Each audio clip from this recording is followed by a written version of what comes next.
filled it in. No time for the doubt, they counted me out, I'm getting it in, yeah. No time for no loss, I'm paying the cost, I'm in it to win, yeah. Refuse, mine, it can't be diffused. If you ain't thinking the same, then we playing by different rules. You can't see the vision, we living at different views. Until we complete the mission, keep getting up, never snooze. I walked a mile in my shoes, had the mind of a fool, chasing diamonds and jewels. Trust me, I was confused. Started minding my business and used my mind as a tool. Ended up finding my purpose and found the time to get to it. They told me I couldn't do it, they told me I couldn't make it. They sold it, could never break it. That's sadly mistaken. I need a piece of the pie, I want it so bad I can taste it. They told me like Toby, keep on running toes, they gon' take a few to lose. Built to win, apply myself, I filled it in. No time for the doubt, they counted me out, I'm getting it in, yeah. No time for no loss, I pay for the cost, I'm winning to win, yeah. Refuse to lose, I'm built to win, apply myself, I filled it in. No time for the doubt, they counted me out, I'm getting it in, yeah. No time for no loss, I'm paying the cost, I'm in it to win, yeah. Refuse. Welcome back to CTC. I'm your gracious host, Carl, and I'm back with another episode. And this is the last episode of previews before I do my playoffs, CFP, and my awards episode. As God, my hair, man. I tried to fix my hair before the show. It was not cooperating, as I could see. Should have put on a hat. But anyway, as you know from the title, I got a special guest. Family to the show, was here for the ACC. He's done multiple episodes on this pod before. He's done the 10 group of 5 schools to look out for episode before. Without further ado, my boy Ace. What's going on, Ace? It's going well, man. Thanks for having me back. All right, man. I see you're not in the group of 5 spirit. You got on a Miami Hurricanes jersey, man. We ain't talking about them. Well, technically group of 6, but I'm giving the Pac-12 some respect for their resurrection year. So group of 5. But, you know, you got on that Power 4, Power 5 conference jersey. Hey, man, it's all, yeah, I got to bring the energy. I'm never going to go against the Canes. You know, I may talk bad about them every now and again, but this year the energy is different, man. The group of 6 is going to have to wait. I respect it for sure. But if you're new here, we both picked 10 schools to look out for in the group of 5. We switched up the format. Last year it was just straight 10 schools. This year, well, I actually think we did it our second year doing this. We changed it to 5 conference winners, and then 5 teams outside the conference winners to look out for. We do have some similar teams. We do have some differences, so it'll be on the bottom of the ticker when we have a similar team to look out for and when we have a different team. Some of our teams are different in terms of we might have a team that might win the conference championship, but another might not have it. We'll still talk about it in the same segment, and in that segment, we'll let you know whose champion it is if it applies. But, yeah, so we got 10 teams to look out for. I'm going to go first, then it'll be Ace, and then you'll catch it as we move on. But 5 conference winners we're picking today, and 5 schools that we don't have winning a conference but can do some damage, and you should look out for them as well. Anyway, Ace, you ready to get into it? Yeah, let's go. All right. Without further ado, we're going to start. Oh, wait. I'm sorry, Ace. I lied. Because first I got to ask that you like, comment, share, and subscribe. Definitely got to ask you to do that. Definitely helps the channel. It helps us grow. So definitely, please leave a like, comment, share, subscribe to help the channel. And if you like what you're listening to, man, for sure. Now, with that being said, we're going to start with my pick, and that is the Delaware Blue Hens. So we're not going to do conference champions yet. That's normally last, but I have the Delaware Blue Hens as a team to look out for in the group of 5 this year. Last year, they came off a 6-6, 4-4 season.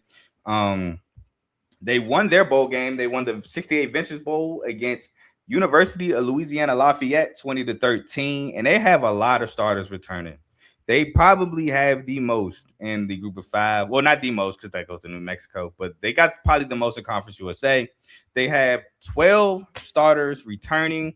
They have 7 on offense, with 3 of them being O linemen and 5 of them on defense. Now, I will say the defense wasn't so great, So 5 defensive returners isn't necessarily the greatest thing, but you can mix some of that veteran presence in with people that's been there last year, the chemistry with some new guys, and hopefully get a more improved defense. As I will be putting a hat on when it's Ace's turn to go because I just keep seeing my hair and it's just not cooperating. But 12 starters back, namely they got Nick Minucci, the quarterback. He returns to the Delaware Blue Hens. He's coming off of a 322 of 512 season where he had 62.9% completion percentage, which is really good with 500 passes, 3,683 yards, 23 touchdowns, and 7 interceptions. He also added 235 yards on the ground and 10 touchdowns on the ground as well. Joe Silver, another big component back for the Delaware Blue Hens at running back, who had 119 carries for 652 yards, 5.5 a carry, and 5 touchdowns. Sean Wilson, a receiver who had 68 catches, 877 yards, and 3 touchdowns, was the leading receiver for the Blue Hens last year. So that's a big return. And Elijah Sessoms, a tight end, had 22 catches, 190 yards, and 2 touchdowns. Now, defensively, they bring back Gavin Maul, a linebacker, who had 112 tackles, 51 solos, a sack and a half, 3 pass breakups, a fumble recovery, and a scoop and score touchdown. They bring back Blake Matthews, the linebacker, who had 54 total tackles, 17 solos, and 3 pass breakups. They return KT Save, a safety, who had 91 total tackles, 62 solos, a pass breakup, 3 picks, a forced fumble, and a fumble recovery. Keshawn Cox, a cornerback, who had 30 total tackles, 18 solos, and a pass breakup. And Noah Matthews, the D lineman, who had 30 total tackles, 18 solos, 2 sacks, and a pass defended. Now, some big loss here for the Delaware Blue Hens. They did lose Kyrie Duplessis, but I feel like was one of their better vertical pass threats for the Blue Hens. He's now gone. He had 60 catches for 824 yards and 5 touchdowns. He's currently trying to make the Denver Broncos. Jake Dawes, another receiver they lost, who had 31 catches, 359 yards, and 3 touchdowns. Jake Hall, D tackle, who had 35 total tackles, 15 solos, and a sack. Myson Pollard, a safety who had 66 total tackles, 35 solos, a pass breakup, 4 picks, and 2 forced fumbles. Marjay Malumba, a linebacker who had 54 total tackles, 23 solos, a sack, a pass breakup, a forced fumble, and a fumble recovery. And Nate Evans, a cornerback who had 37 total tackles, 23 solos, a sack, 6 pass breakups, and 3 interceptions, trying to make the Browns. Keyshawn Hunter, a defensive tackle who had 29 total tackles, 13 solos, 3.5 sacks, and a fumble recovery. And Dylan Traynor, a cornerback who had 30 total tackles, 15 solos, and 2.5 sacks. With that being said, they had the 120th overall recruiting class, 122nd in transfers, only bringing 13 transfer portal kids. And some guys I got highlighted are Bryson Graves, a receiver who had 35 catches for 330 yards and 2 touchdowns out of Coastal Carolina. Jaquise Alexander, a cornerback who had 28 total tackles, 20 solos, half a sack, 6 pass breakups, and a pick from North Dakota State. Jalen Bell, a safety from LIU, who had 73 total tackles, 38 solos, 4 pass breakups, a pick, and a forced fumble. Now, some numbers that I can only find conference numbers. I could not find numbers nationally, probably because it was their first year in the FBS last year. They moved up from the FCS, them in Mo State. So couldn't find their numbers nationally, but I have conference numbers for Delaware, where they were really good offensively, like I said, but defensively left a lot on the table.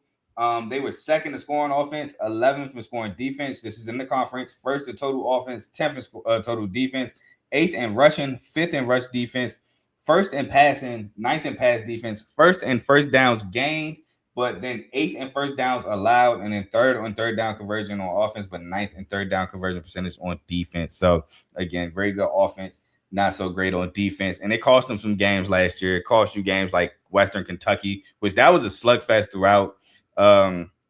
You ended up losing that one. I think turnovers actually hurt you in that game. But you got some wins too. Again, 6-6, 4-4. So a solid year there. But without further ado, we can get into the schedule for Delaware, where their first game of the year is at home against Merrimack, which I do have them winning that. Their second game is on the road against Vanderbilt, where I have them losing that. Third game is at home against Coastal Carolina. This game, I went back and forth with. I ultimately gave them a win because Coastal is with the new head coach, which is, I believe, Ryan Beard from Mo State, which Mo State had a solid defense last year. Life a lot to me to be desired on offense, even though that I think they had a solid quarterback. I think his name was Jacob Hall or Jacob Lane or something like that. I can't remember, but I do. Oh, Jacob Clark maybe, but he was solid for Mo State. Next, they played at UVA. That's an L. And then they play at home against Liberty, and I gave this game to Liberty.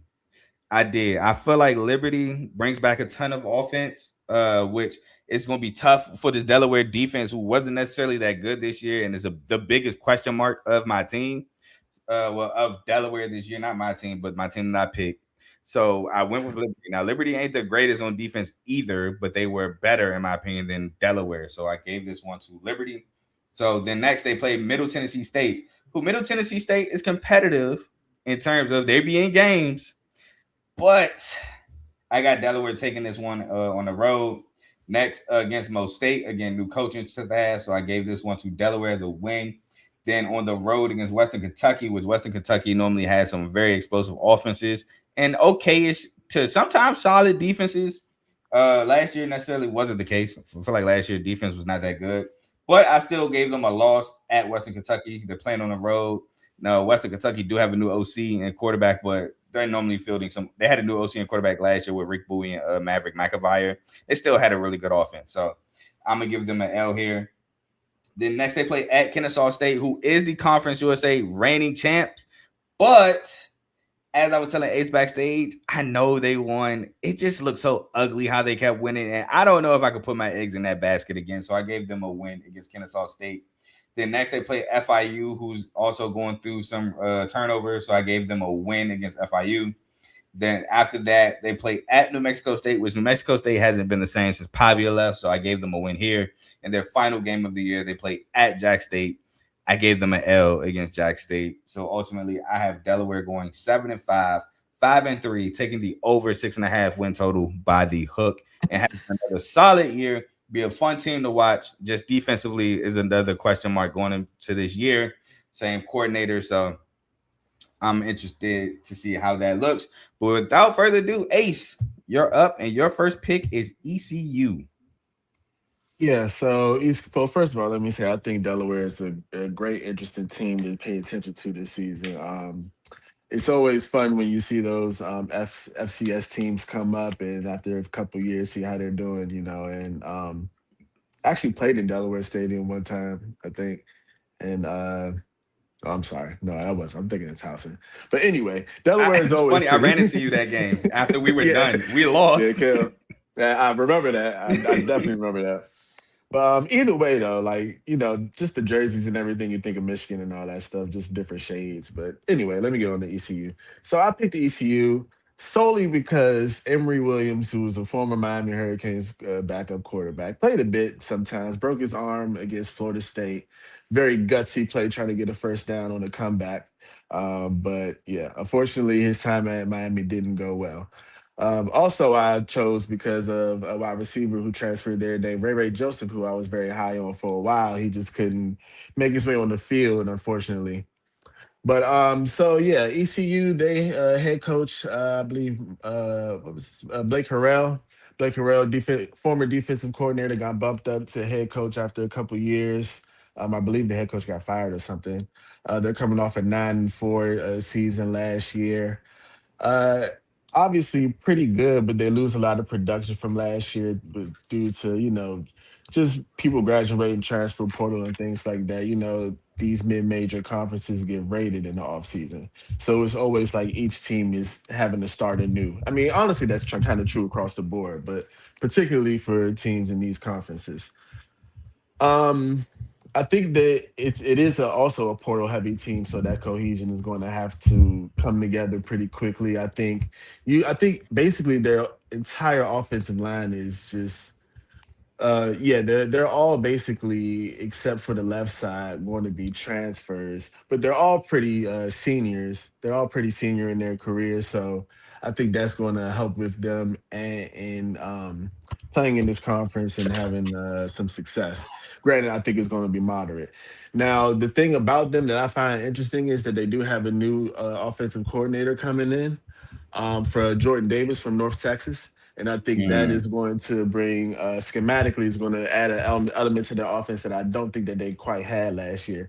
If they can be able to play with tempo, the RPO, doing that effectively, and have those vertical shots downfield, especially with what I think Ray Joseph can do. And there is a quarterback battle. It's not very clear who the quarterback is going to be going into the season. But between Mitch Griffiths, I can't remember where he's coming from, Wake but Forest and Duke. Well, yeah, I know Duke is one of. I think it's Wake Forest and Duke. yeah, but I know he's between him and Emory Williams. It is like a very stark comparison between the two, well, difference rather between the two, because Mitch Griffiths is like a shorter guy. I think he's 6 feet. He's pretty agile, I'd say. Like he can make plays, but he's not necessarily like a top end kind of playmaker that you would want. And then you have Emory Williams, who is a big guy. He's about 6'5", 220 something or two whatever, and he has a big arm. So I think with the offense that Jordan Davis is going to implement in East Carolina, I think if Emory Williams can play his way into that starting spot, it's going to be do wonders for them, because it just that explosion is going to make teams have to respect them. And I think in the American Conference, which is already kind of wide open, they could be a spoiler, they could be a contender. There's going to be upsets in these conferences, so these games they can go either way at the drop of a dime. Again, Blake Harrell, head coach, is still going to be doing things on the defensive side. He plays like a multiple kind of defense, so they get a lot of looks. The defense hasn't been like super elite or anything like that, but they've been pretty stable here and there at times. I think as long as they can do that, I think that it's like if they're not giving up 30 points a game, I think they're probably going to be good. I think a lot of this team is going to come down to the offense and how that kind of gels. By They the do way, have some momentum. my Yeah. fault. Blake, not Blake Harrell. Mitch Griffiths was Wake Forest and Texas Tech. My fault. So not Duke. Texas Tech. Well, either way, we know he didn't really play, right? Yeah. Yeah. Now, well, let's just get into the schedule. Now, I do think that they have some momentum coming off of last year. They were a bowl team. I believe they won their bowl. Yeah, they played Pittsburgh in the Military Bowl, Never betting 23-17. Pitt again in a bowl Hey, game. man, it is a hard lesson to learn, brother. Hard lesson to learn. But where did I have this schedule? Yeah, that game was Yeah, so atrocious. they usually are, unfortunately. Okay, so we have them starting out the season at Alabama. So obviously, talent gap. You got Keelan Russell. That's probably going to be his coming out game, maybe a bit. He might abuse them boys a little bit, unfortunately. So I think that's definitely going to be a L, even though Alabama's not Alabama anymore. So on to the next week, we have App State at home. I have that as a win, and I have that as a win because of the home field advantage I believe that ECU would have. It's a bit of a rivalry game. And I just think that, again, not to be the dead horse, but the offensive upgrades with the scheme, I think that is going to be something that these teams are going to have to take account for, and they may not be necessarily ready for what they possibly can do. Now, next we have a tricky one. We have Old Dominion on the road, Ooh. and I had that as an L. I just think that Old Dominion is a very physical program. They're a very consistent program. I think this is just one of those perfect spots that ECU is going to have an early stumble. They may not be able to play up to their opponent that week. Then next they have North Carolina Central at home. Obviously, there's going to be a talent advantage, probably a depth advantage as well. It's just two different leagues, so I'm giving them the win there. Then we have what I believe is their American Conference home opener versus Rice. Rice is in the American Conference, That's right? Yeah. American. Yeah, so I'm not super huge on Rice. I think Rice is a decent program, but like any decent program in these conferences, there'll be ups and downs, and I think ECU is just going to be a tad bit of a better team this year and probably more explosive. Next, we had at UAB. I think this is a very winnable road game for them. I think that as long as the quarterback play is steady and the defense is holding decently strong, I don't think that they should have any issues with this team. Now, next, another road game. We have them at Memphis. I think Memphis is going to be another one of those tough teams in the league. I believe they have a lot of turnover, right? Yeah, they do. They got new head like coach coach. Charles Huff, Yeah, new quarterback. Ryan Silverfield left for Arkansas. So yeah. So that's a lot to deal with. Even though I will say though, I did give them the loss just because I do think that maybe pedigree of a program, I think Memphis might be a bit better. So even with all the turnover, I'm not going to lose myself because I think that a couple Miami players getting my moral support is going to make this team anything other than somebody to pay attention week to week, I but not will to be say, surprised by the. Go ahead. ECU did beat Memphis last year, and that game was very electric. Yeah, yeah, And true that, but it true that. was, I want to say, it was at ECU. It definitely was. Yeah, 31-27. Yeah, that does seem like a pretty good game. Yo, it was fun. I watched it. It was fun. It was fun to watch. Yeah. Hey man, that mid-major bangers. Hmm. But yeah, they gonna take an L, man. Memphis gets their revenge. It's a road game. Really no other reason than, than it's a road game, honestly. Next we have Temple. Not very high on Temple. Never really high on Temple. I think ECU should be able to control this one. Be a nice little bounce back from their loss. Now, this next game, I was 50-50 on. And again, I gave it to the home team, but this is playing South Florida at home. Uh, I think Brian Hartline is going to bring a lot to South Florida. I think that they also lose a lot, losing basically a lot of their team to Auburn. However, yeah, I do think ECU is going to win this one. And I think that's just going to be from a home field advantage. Hmm. Next, we have at Charlotte, the Charlotte 49ers. I believe this is also a rivalry game. If it's not, I'd be very surprised. Um, I think ECU is just a better team here. And I think they may not handle Charlotte, but I think that they'll definitely end up with the win there. I don't think that's a rivalry game. Um, I'll try to think about it, but I don't like when they play each. I don't hear like, oh, ECU Charlotte battle for a second, but I can Google it real quick. yeah. I mean, I'm just assuming just because of geography, to be honest. Yeah, no, it do make Nothing sense. beyond Same that. conference, same state. Yeah. Or if it isn't, maybe hopefully this year could be a classic and it starts one. Who knows? Um, but then I have them going up against Army. I think this is a bad matchup for them. I think Army is a very physical team. And I think Army is a very good team this year. The option is always going to kill teams, and I think the discipline that you have for that. I think if this ECU team had the discipline to shut down the option, I think they would probably, win in Memphis or, any of these other teams that I thought that they would lose to. So obviously I would have that as an L. Then I have their final game at Florida Atlantic. I have that as a win. You know who at Another home FAU? game. I'm sorry. Yeah. You said what? You know who at FAU? I don't. Who is that after you? Caden Veltkamp, former Western Kentucky quarterback. He did lead he did lead the country in interceptions though with 17 last year. Yeah, I'm I like gunslingers like everybody, but I don't know. But yeah, I'm giving them the win there, man. I just think that they'll have a decent season. Actually, pretty much a similar season to last year. I think they'll be a bowl team.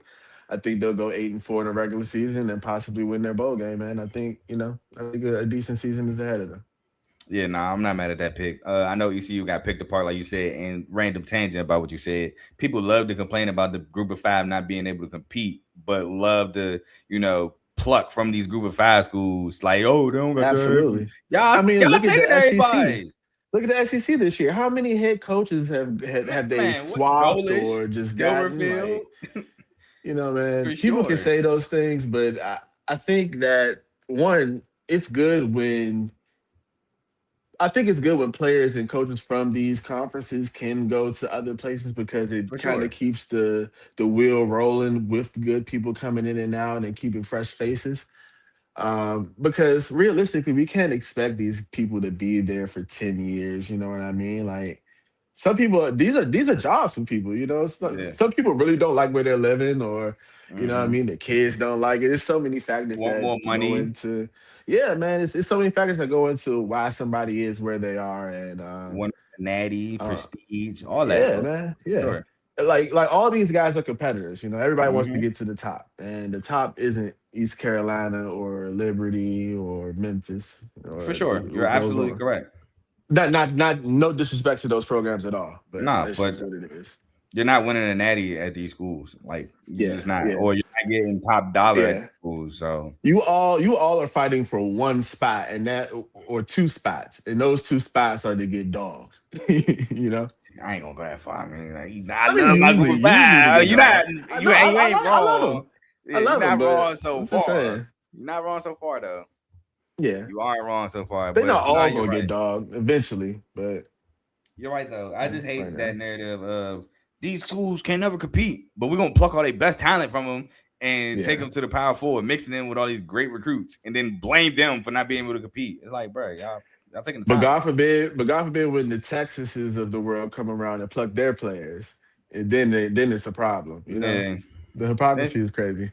definitely so. But definitely ECU. I like to pick, man. Like you said, I know it's picked apart by the transfer portal, but they've been a solid mainstay in the American since Blake Harrell was taking over in 2024. Yeah. Like you said, won the bowl game last year, beat Pitt, which again never been Pitt in the bowl game again ever. I think I have a short about that. So even if I forget, just go on the channel and look at the short about me never taking Pitt in the bowl game again. We'll move on to a school that we both have. Oh wait, I'm sorry. One more Oh, thing go about ahead. Go ahead. ECU. And shout out to Chris Johnson, man. Like, let's get Oh, some for energy sure. for Chris For Johnson. sure. For I hope sure. that translates as well. I hope he's able to even come out to one of the games or something. I think that'd be very important. Or at That'd least they be should honor him in some kind of way. that'd be cool for sure. I 100% agree with you on that one. ECU alum for those who may not know, but definitely we with you, CJ2K. But we're gonna move on to Hawaii, where we both picked Hawaii. Now again, we didn't tell each other who to pick. We made our picks. I asked him for his schools yesterday. He sent them over, and it just so happened we both picked Hawaii. Hawaii had a really good year last year, going 8-4, 5-3 in the Mountain West. Surprising some people, including myself. With the hot shot freshman quarterback Micah Alejado, that offense was very explosive, can move down the field.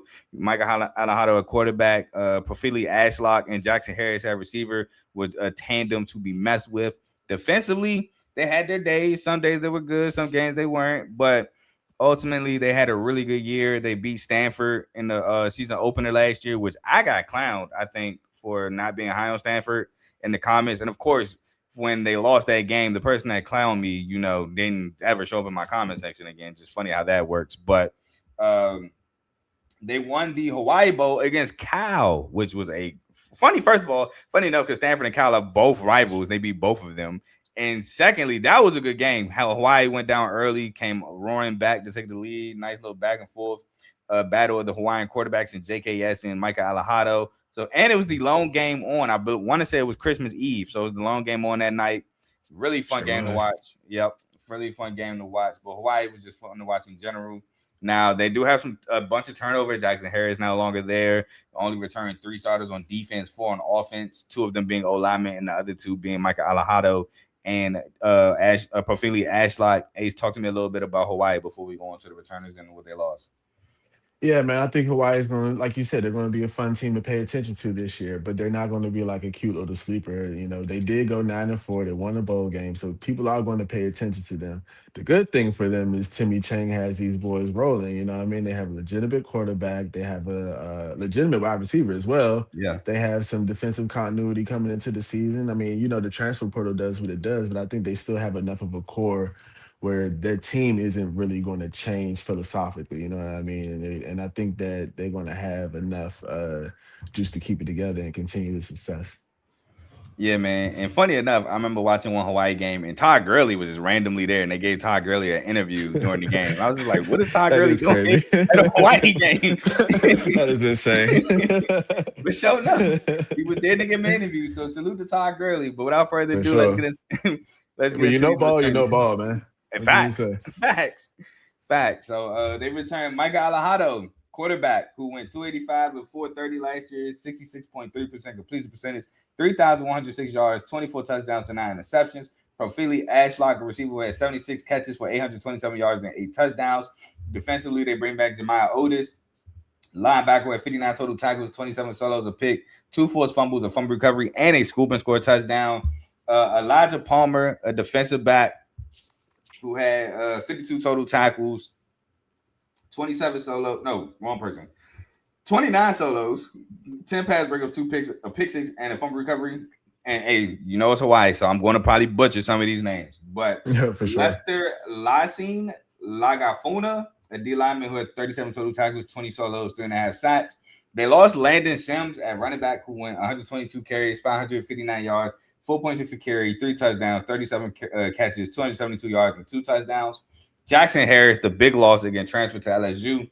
49 catches for 963 yards and 12 touchdowns. 49 catches and almost 1,000 yards is a crazy yards per catch average. And then Brandon White, a receiver they lost to K-State, 38 catches, 399 yards, and 2 touchdowns.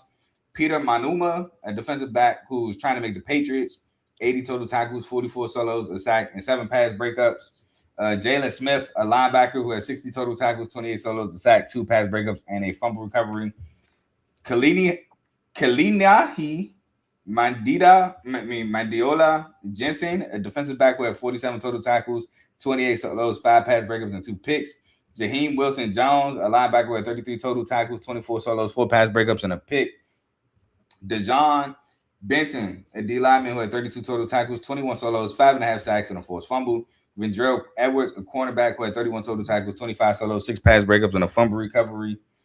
And Giovanni Iovino, a linebacker who had 36 total tackles, 15 solos, a sack, and interception, a touchdown. Anybody you want to talk about, Ace? No, you pretty much got everybody, to be honest. You talked about Ashlock, right? I mean, the receiver. Yeah, besides him. I mean, between him, like this is how I picture it. You know, this team is very, spacing dependent, very timing dependent. As long as they can stay on timing and get those quick routine plays. I mean, I'm not sure who their running back is though. Do you know who the running back is going to be this year? I mean, they lost Landon Sims. I don't know necessarily who they're going to have plugged in because I was looking in the transfer portal and I didn't really see anybody. So I don't know what Timmy Chang plan is at running back this year. To be honest with you. I see a Cam Barfield, I think, and a Devin Rice that transferred in, but I'm not. Oh, Devon Rice from K-State. I haven't written that. I look, bro. It's right here. Devon Rice is right here. I got his stats right here in my face. I overlooked it. My fault. I do have Devon Rice written down. Yeah, I'm looking at his stats. Looks like he hasn't really had too much, even though he did. He had 3 touchdowns. Yeah, he had 3 touchdowns with 24 carries. I was like, all right, I don't know how he got him, but that's kind of crazy. Well, 2 of them versus North Dakota, so there's that. Okay. And one versus K-State looks like he just came in. So it doesn't look like he has a ton of experience. And I will say this. I may not have a single player to talk about, but I will say I do think that it's important that they figure out what their ceiling in the run game is going to be, because if they get too one-dimensional, I don't think any timing. I don't think there's enough timing routes or screens that are going to be able to fully supplement a run game. You know what I mean? Like, yeah. I think it's a question. It's for sure a question. Oh, for sure. It's beyond the defense. It's the biggest question mark on the offense, for sure. And also, like you said, there's not enough screens and stuff. You lose your best vertical threat in Jackson Harris. So you for sure need to establish a run game to get people open. But it does look like Cam Barfield had some experience last year with 80 carries. So he's looking to have a bigger role. And he's listed as the starting running back. Right. So how worried are you about the defense? See, that is the thing. I would be worried if the Mountain West still had teams like Boise State, San Diego State, Fresno State still in the conference because those are teams that could like really run the ball have a ton of success. But the Mountain West lost those teams and feels wide open, to be completely honest. The biggest threat seeming to me, at least, being to New Mexico and UNLV. So I'm not super worried because, and also those teams don't seem like the same kind of teams you just mentioned. Like those teams are more physical. It seems like the teams that are left are more like, okay, all you have to do is just play your assignment, kind of limit explosives, tackle in space. Yeah, I think that can kind of lend to what Hawaii is kind of built to do. You know what I mean?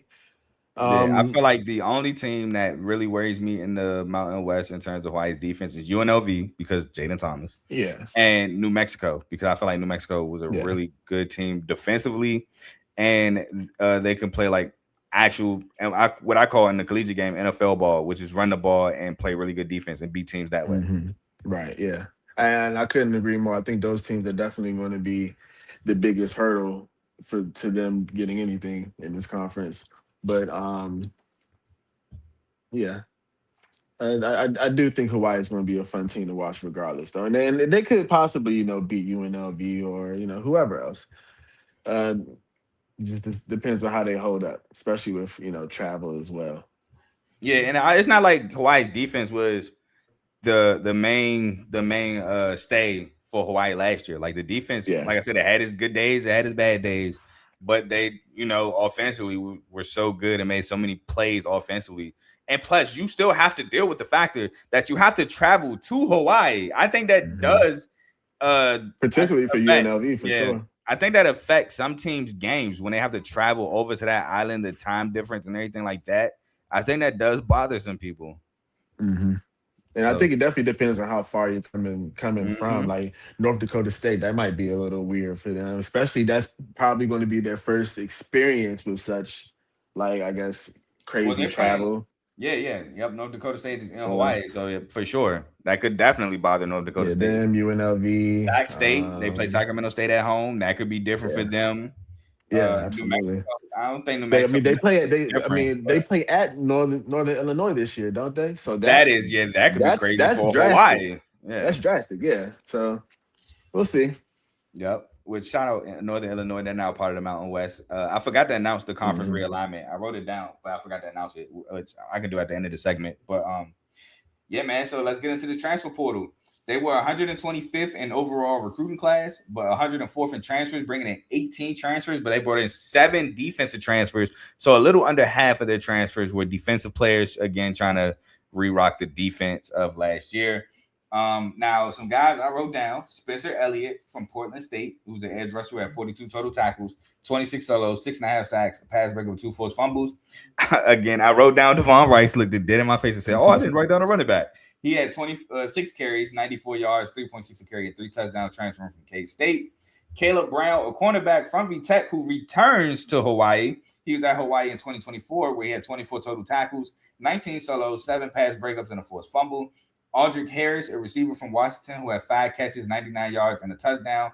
Ozzie Pollard, a D lineman from Marian University. I don't even know where that is or never heard of that, but salute to them. 32 total tackles, 5 sacks, and 5 pass breakups. And Jonell Figueroa, a safety from West Georgia, who had 41 total tackles, 28 solos, 3 pass breakups, and 2 picks. Any transfer portal person you want to talk about? And salute to Joe for being in the comments. No, sir. We can head on. All right, I got some numbers before we get into the schedule. There was 62nd in total offense, 61st in total defense, 56th in scoring offense, 62nd in scoring defense, 7th in passing, tied 84th in pass defense, 127th in rushing, which is again why I'm a little more worried this year about the run game than I was last year because again Jackson Harris is gone, but I feel like they'll be all right. 44th in rush defense, 29th in third down completion percentage on offense, 46th in third down completion percentage on defense. Second, however, in red zone offense with a bad run game, which is actually impressive, and 82nd in red zone defense. Now let's get on to the schedule. Where first, Hawaii will play in a rematch. Stanford on the road. I got this as a win. I think they do it again. You had that one as a win? I had that one as a loss. I'm not gonna lie. I don't think they're gonna do it again. I think Stanford might be a little bit better this year. Yeah, I'm not too crazy about Stanford. Plus, new head coach, first time head coach. Get it? This is an Andrew Luck hire, and I believe he was with the program before. I want to say he was actually a player at Stanford before, if I remember correctly. But I'm sorry. I think they get it done again. I feel that. I don't know, man. I just like with Andrew Luck. I like the idea of him turning the program around and they're focusing on football, all this stuff. I don't know. Well, I wouldn't be surprised though. Yeah, I would like if Stanford lost. I would like if Stanford lost just so they can just be already down when we see them the next week. Because we got to go there. So yeah. Oh yeah, travel across the country, ACC, both coasts. That's still crazy to me. Next, because the whole point of the ACC name was the Atlantic Coast Conference. Now you're playing teams on the Pacific Coast. Like you defeat them. It's like they need to just revamp everything, rechange the names. Like let's just ditch the tradition. since we're already breaking all the rules, let's just do something new, man. Like we don't gotta hold on to everything forever. Yeah, we'll move on to, as we mentioned earlier, at home against UNLV. And I got this as a loss, man. I think Jada Thomas run crazy. I have it as a loss as well. I think that UNLV is going to be a very good team. Yeah, I don't think Hawaii has enough, even with the travel for UNLV. Yeah, I think Jada Thomas runs crazy. Jackson Arnold, he got to show me something. He didn't show me something at Auburn. I tried to give him a pass at Auburn because he had like his top 6 receivers at Oklahoma was hurt. His freshman year at Oklahoma, he definitely for sure has to show something with Dan Mullen and Jada Yeah, Thomas at running back. Which that run game with him, that rushing attack threat of Jackson Arnold could be deadly at UNLV. for sure. We move on to at home against New Mexico State. I have this as a win. I have this as a win. All right, next at Wyoming. While Wyoming does have a solid defense, offensively they give me nothing. Give me a win here. Yeah, I have a win as well. I think it's going to be a physical road spot, a physical Mm-hmm. game, the travel as well. However, I think, just the more explosive team wins here. I think that's just all it is. Yeah, and I know it gets windy in Laramie. Shout out to Cover 3 Pod, but I think Michael Malahado can navigate that. But we'll move on to at home against San Jose State and shout out Coach the old Navy coach. I don't even know why I tried to pronounce Coach Ken. We'll say that. Anyway, I have I this as a win. have it as a win as well. All right, we move on to at Arizona State, where I have this as a loss. Yeah, I have it as a loss. I mean, it makes sense. Okay, then back at home, where they take on New Mexico, I have as a loss. I also have this as a loss. I think New Mexico is going to be a tough team to deal with this year in Me that too, me conference. too, me too. And then back on the road against NIU, which I do think this is crazy for Hawaii, but I'm not big on NIU. They do have coaches turnover. They did fire their head coach, long-time head coach, Coach Hancock, but I do have this as a win. I have it as a win as well. Like you said, I do think it's going to be a tough thing to deal with the travel, but I'm also not very big on NIU. I think that this Hawaii team brings more explosion than they are used to seeing in the MAC. I am excited to see Teron Dickens versus Michael Alejado, though. That should be a fun quarterback matchup. Yeah. Next, on the road against UTEP, newly added to the Mountain West, but UTEP has been bad in the Conference USA. Mountain West is not a conference where you move up to be better. I have this as a win. Right. Yeah, I agree. I have it as a win. I think they're just a little bit outmatched right now. Yep. Then at home, back at home, taking on North Dakota State, which because they're at home, I have this as a win. Yeah, I think this is going to be a dangerous game for them. I think North Dakota State can probably disrupt their timing based offense and, probably get to the quarterback a bit, but I don't think they'll out physical them that much to where that they lose. I think the travel might get to them. Yep, and like we said, this could be a spot where they're also sluggish because of the time zone difference and things like that. But we'll move Hmm. on to at Nevada. Jeff Choate, I bought the Nevada shirt last year. I said I believed in what you talked about. I don't know if I believe anymore. I had this as a W. Yeah, I have it as a W as well.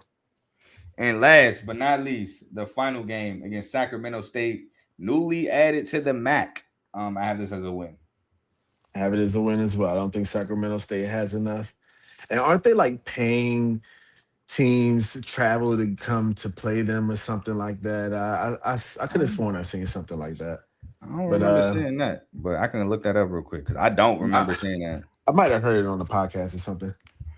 I could Let's see. Sac State paying teams. You or said like paying for their travel, I think. But I think it's East Coast teams to come over. It may not necessarily be like nah. I Hawaii or see. anything like Only that. thing I see is them paying their fees to enter the FBS and transition fees. I don't see anything about paying other teams. Well, oh well. But I mean, that's just I a was quick wrong. Google review. So just you still could be right. It's just something I didn't see. But yeah, Brendan Marion, he left Sac State. He went to go be OC for Colorado. So I can't do it. But that leaves me with a final record of 9-3, 6-2, taking a over 7.5, which I think we have the same thing. No, I have them Oh, 8-4. which I had them losing to Stanford. oh That's Stanford, the only that's right. thing. The Stanford Hmm. game. That is the only difference. That is correct. I forgot that fast. Yep, the Stanford game. But we still both have the over 7.5 for Hawaii having another good year. Now, unfortunately, Ace, I have to do my own thing because next is my pick, and that is the New Mexico Lobos, who, if y'all remember last year, was in a four-way tie for first place in the Mountain West last year and lost out on tiebreakers. It was between San Diego State, New Mexico, Boise State, and UNLV. Boise State and UNLV made it to the Mountain West Conference Championship game due to the tiebreakers. I kind of wanted to see New Mexico get there because they started off slow. Um, they took a bad loss, I want to say, to San Jose State early in the year, but then rallied and had a great end of the year to finish 6-2 in conference. I kind of wanted to see if they could keep the momentum going and win the Mountain West. I don't think they would beat Boise State though, because it just proved that Coach Danielson, and Boise State is just the kings of the Mountain West ever since he took over. But it'd have been a good game to watch. It might have been better than Boise State UNLV to watch, to be honest with you. But nonetheless, they finished 9-3, 6-2 last year. They lost the Rate Bowl, which was a great game. I was on the main show, I want to say, when Minnesota scored the game-winning touchdown in overtime against them to win. Well, I say game-winning touchdown, duh. But it was a fun game to watch before I got on the main show. So for sure, and the reaction is actually up. It's a short on the R2L channel. So that was a fun game to watch. But they returned the most starters in the group of 5 with 14, 8 on offense, 4 of them being O linemen. So they returned most of their O line play for 5 and 6 on defense. So, and I feel like defense was their strong suit last year. Shout out to the defensive coordinator, Jason. No, he's not the defense coordinator. Head coach, Jason, excuse me, had a great defense last year. But they returned Jack Lane, a quarterback who went 213 and 327. 65.1 completion percentage, 2,486 yards, 13 touchdowns to only 10 interceptions. Got to get that, not only 10, excuse me, 10 interceptions. Got to get that interception number down for the New Mexico Lobos. He also added 152 yards on the ground with 4 rushing touchdowns. They returned Sean Miller, a receiver who had 15 catches, 199 yards and a touchdown, and Zaneo Smith, a receiver who had 8 catches, 412 yards, and Cade Keith, a tight end who had 20 catches, 253 yards, and 3 touchdowns. Now, defensively, they returned Jackson Eck, a linebacker who had 128 total tackles, 65 solos, a sack and a half, 2 pass breakups, a forced fumble, and a fumble recovery. Tavion Combs, a safety who had 71 total tackles, 35 solos, half a sack, 3 pass breakups, and a pick. Mercury Swain, a linebacker who had 52 total tackles, 26 solos, 2 sacks, and 2 pass breakups. CJ McBean, a safety who had 40 total tackles, 25 solos, and a pick. Abraham Williams, a cornerback who had 22 total tackles, 17 solos, 3 pass breakups, who played corner last year but is converting to receiver this year. So very interesting move there. They said, from what I've researched, was they did that to use his speed. I think they said he had long end speed, and they felt like him playing cornerback is the reason why he kept getting hurt. So to prevent injuries, they moved on to receiver, which that's something new to me. I never really heard of you switching sides of the ball is going to prevent you from injuries, but hey, it's worth a shot. If you feel like you got a guy who's very fast and you would love to get the ball in his hands, why not? But That sounds like one of those analytics things. Yeah. Last but not least, Brian Booker, a D lineman with 19 total tackles, 10 solos, a sack and a half, a pass breakup, and a fumble recovery. Now, they did lose their running back, Damon Bankston, who's trying to make the Giants, who had 114 carries, 635 yards, 5.6 a carry, and 5 touchdowns. 31 catches, 397 yards, and 3 touchdowns. Keegan Johnson, a receiver who had 61 catches, 772 yards, and 3 touchdowns. That was a big loss for them. And Dorian Thomas, the tight end, was another big loss, who transferred to Cal, who had 56 catches, 560 yards, and 4 touchdowns. John Johnson, a cornerback who had 54 tackles, 36 solos, 6 pass breakups, a pick, and a fumble recovery. Keyshawn James Newby, an edge who's trying to make the Eagles. He was actually drafted in the 7th round. 52 total tackles, 29 solos, 9 sacks, 5 pass breakups, and 2 forced fumbles.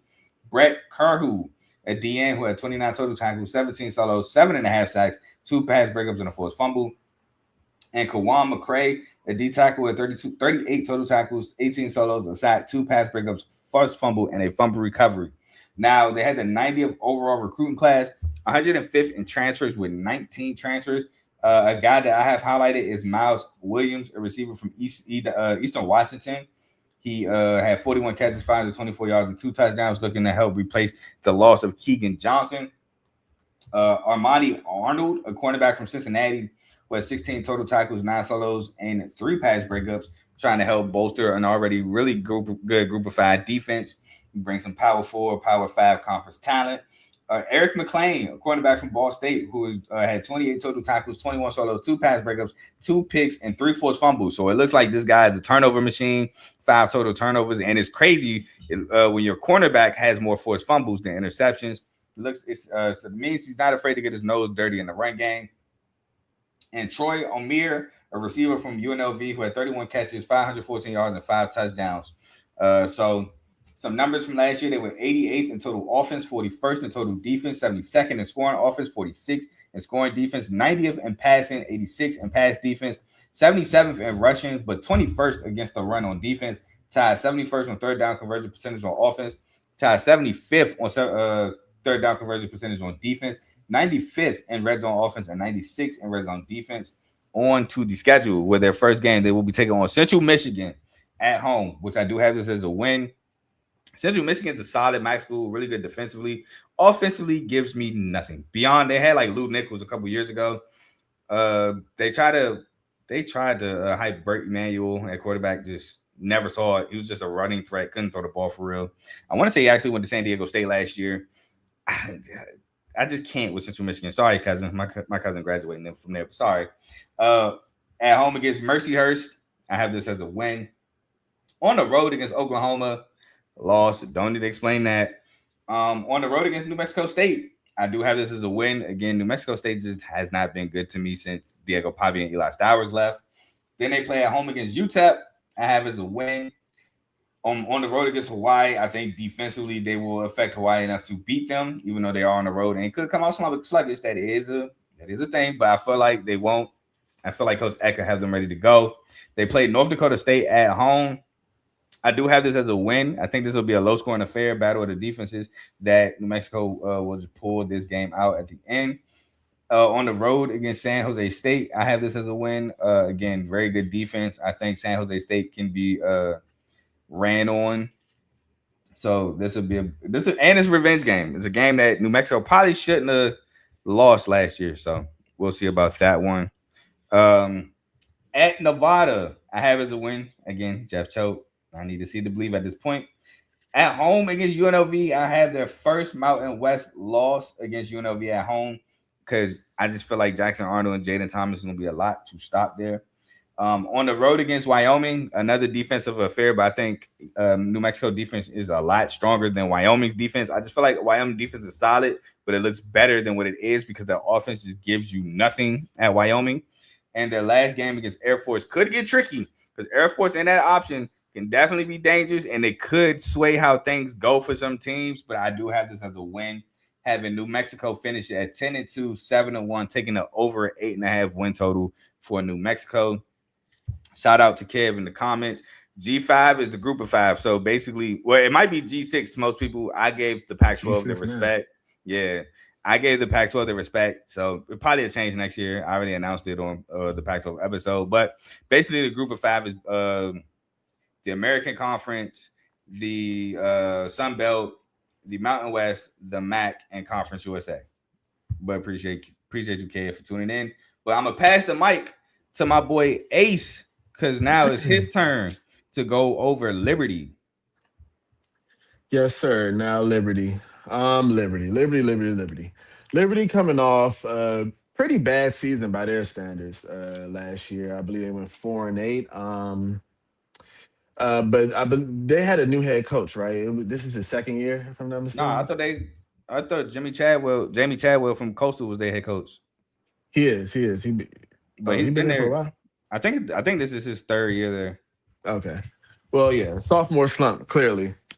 However, I do remember that like 3 of their games were in overtime, or 3 of their losses were overtime. I think that was particularly towards the end of the season.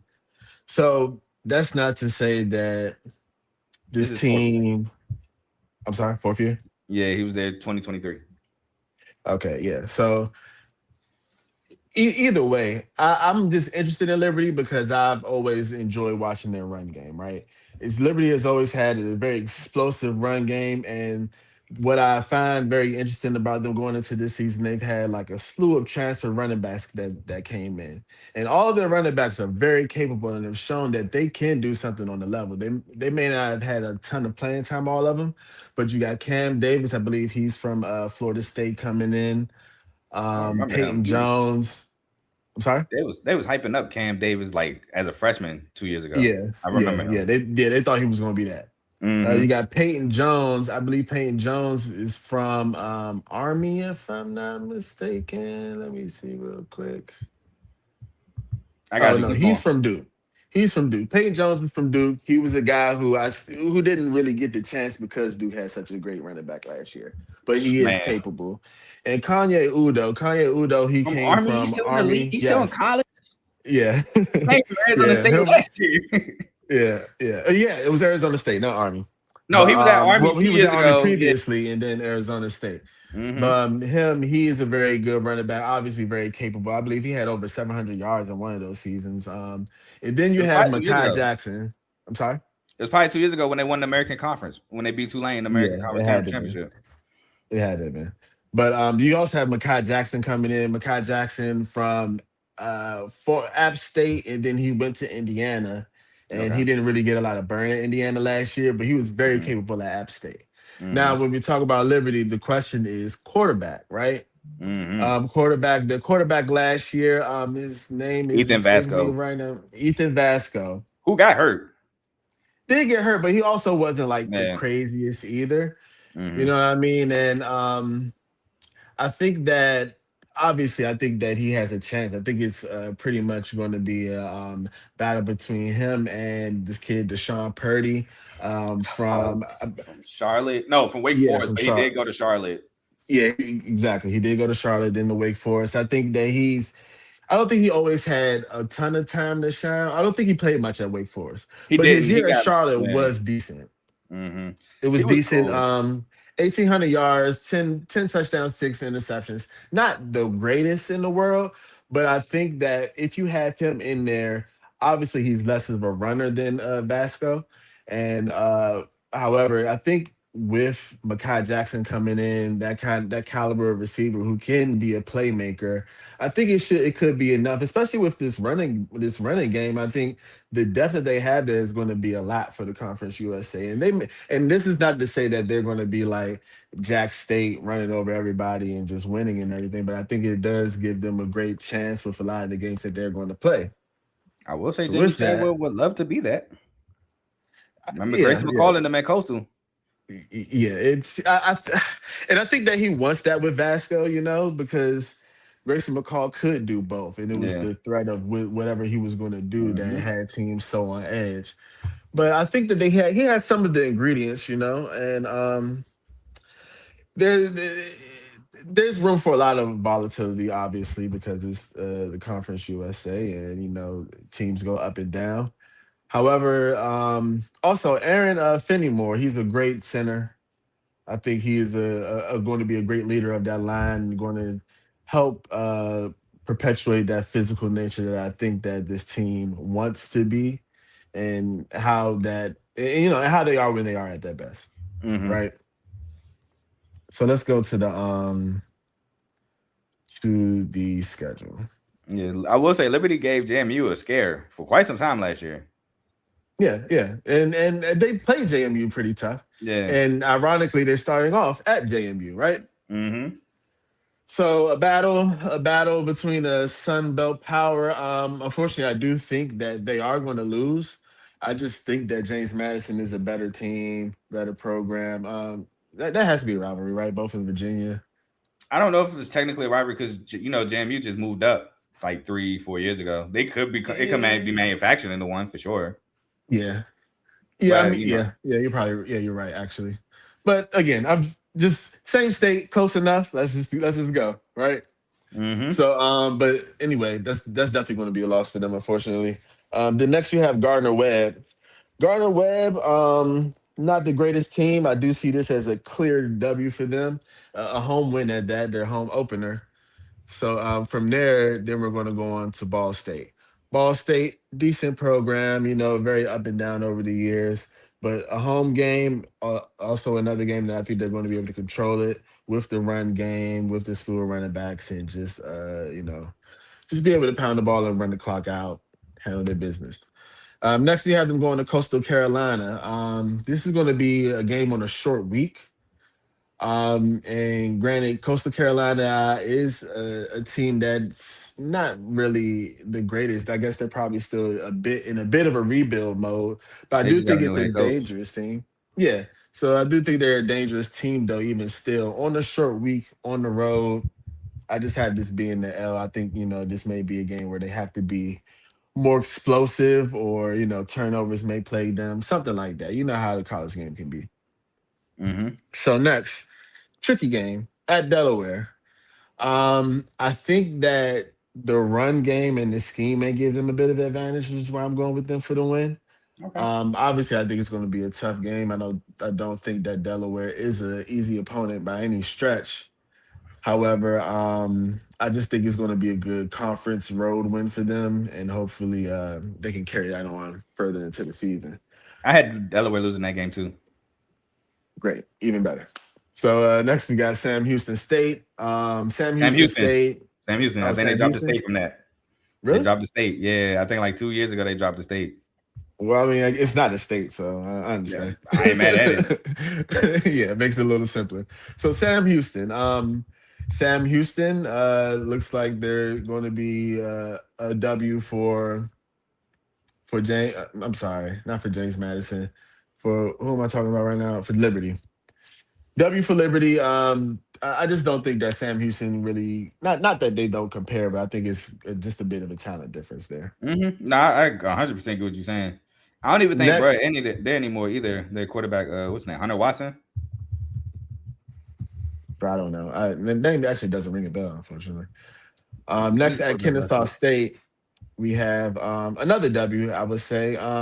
I think that Liberty is going to have a nice turnaround this season. I think that they're going to be able to play physically. The defense is going to do just enough for them to win a lot of these games.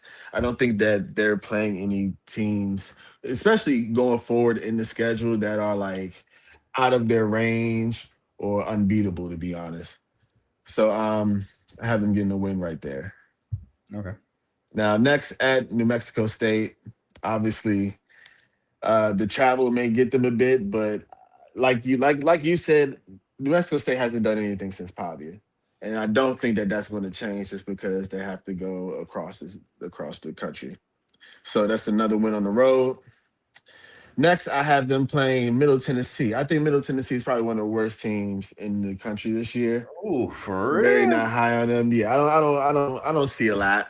I don't I mean, see they a lot did. there. They lost what the running back Middle Brooks. They got some, and then I think Nick Furtado is finally gone Yeah. from Middle Tennessee. So you might be right.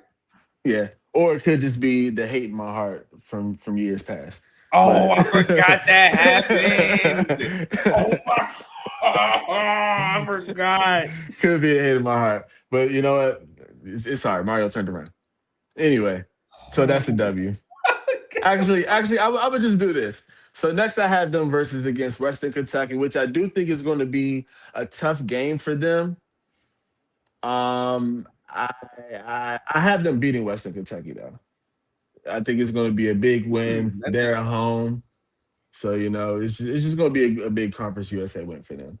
The next a finale on the road at Missouri State. I think talent discrepancy obviously, and they're going to win. So I had them going 9-3 and 7-1 in the Conference USA.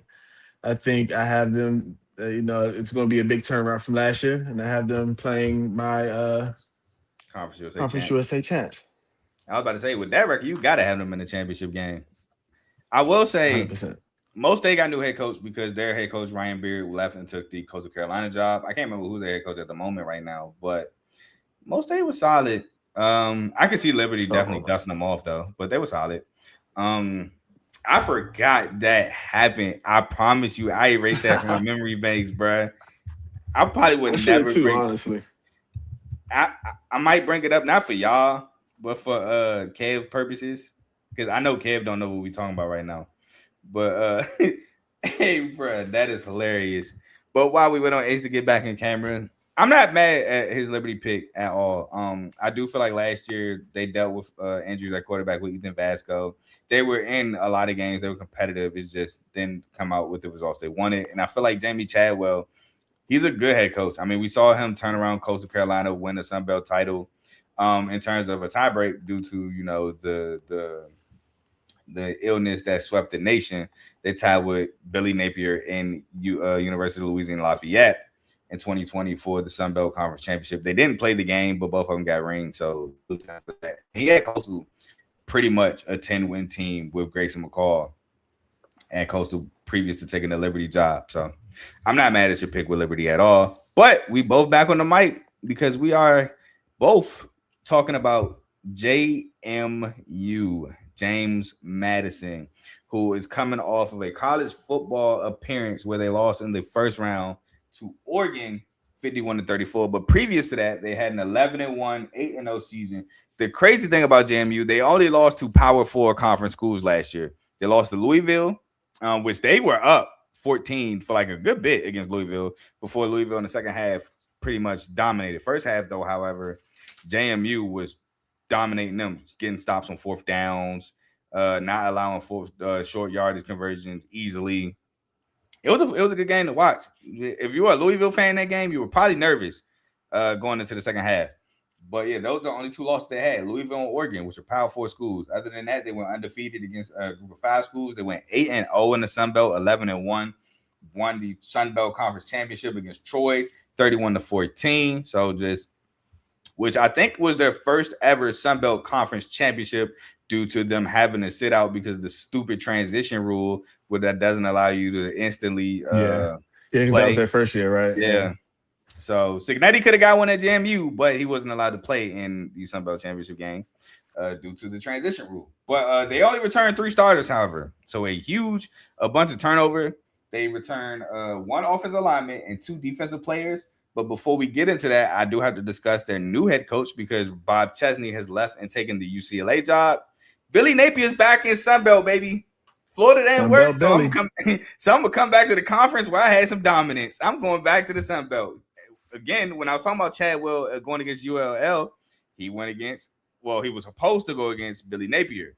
The game didn't happen due to that, illness, but Billy Napier has a couple Sun Belt championships, and if I remember correctly. So while at Louisiana Lafayette, they ain't been the same since. They did make a Sun Belt championship without Billy Napier in 2024, where they lost to Charles Huff and Marshall. They got spanked by Marshall. But he's back at the Sun Belt, and he's looking to take over the conference, take it back over. So he's brought over OC Cam Aiken, who was the offensive coordinator / quarterback coach last year at Eastern Tennessee, which at Eastern Tennessee, he had the best offense in the FCS. So looking to bring another explosive offense to JMU. And he brought over his co-DC and inside linebacker coach from Florida last year, Robert Bala, which if for me personally, if you haven't watched the SEC episode, go watch it. It's out. And I will be breaking up episodes later on today. But Florida, to me, defensively was not the issue. It was the turnovers offensively. And just offensive in general was the issue for Florida. So I think he's going to bring an explosive offense to JMU while bringing a stout defense as well. Ace, talk to me about JMU. Yeah, man, like you said, JMU is definitely going to be an interesting team to pay attention to. I mean, basically, they're a legacy team in the Sun Belt at this point. They're perpetually favorites to win.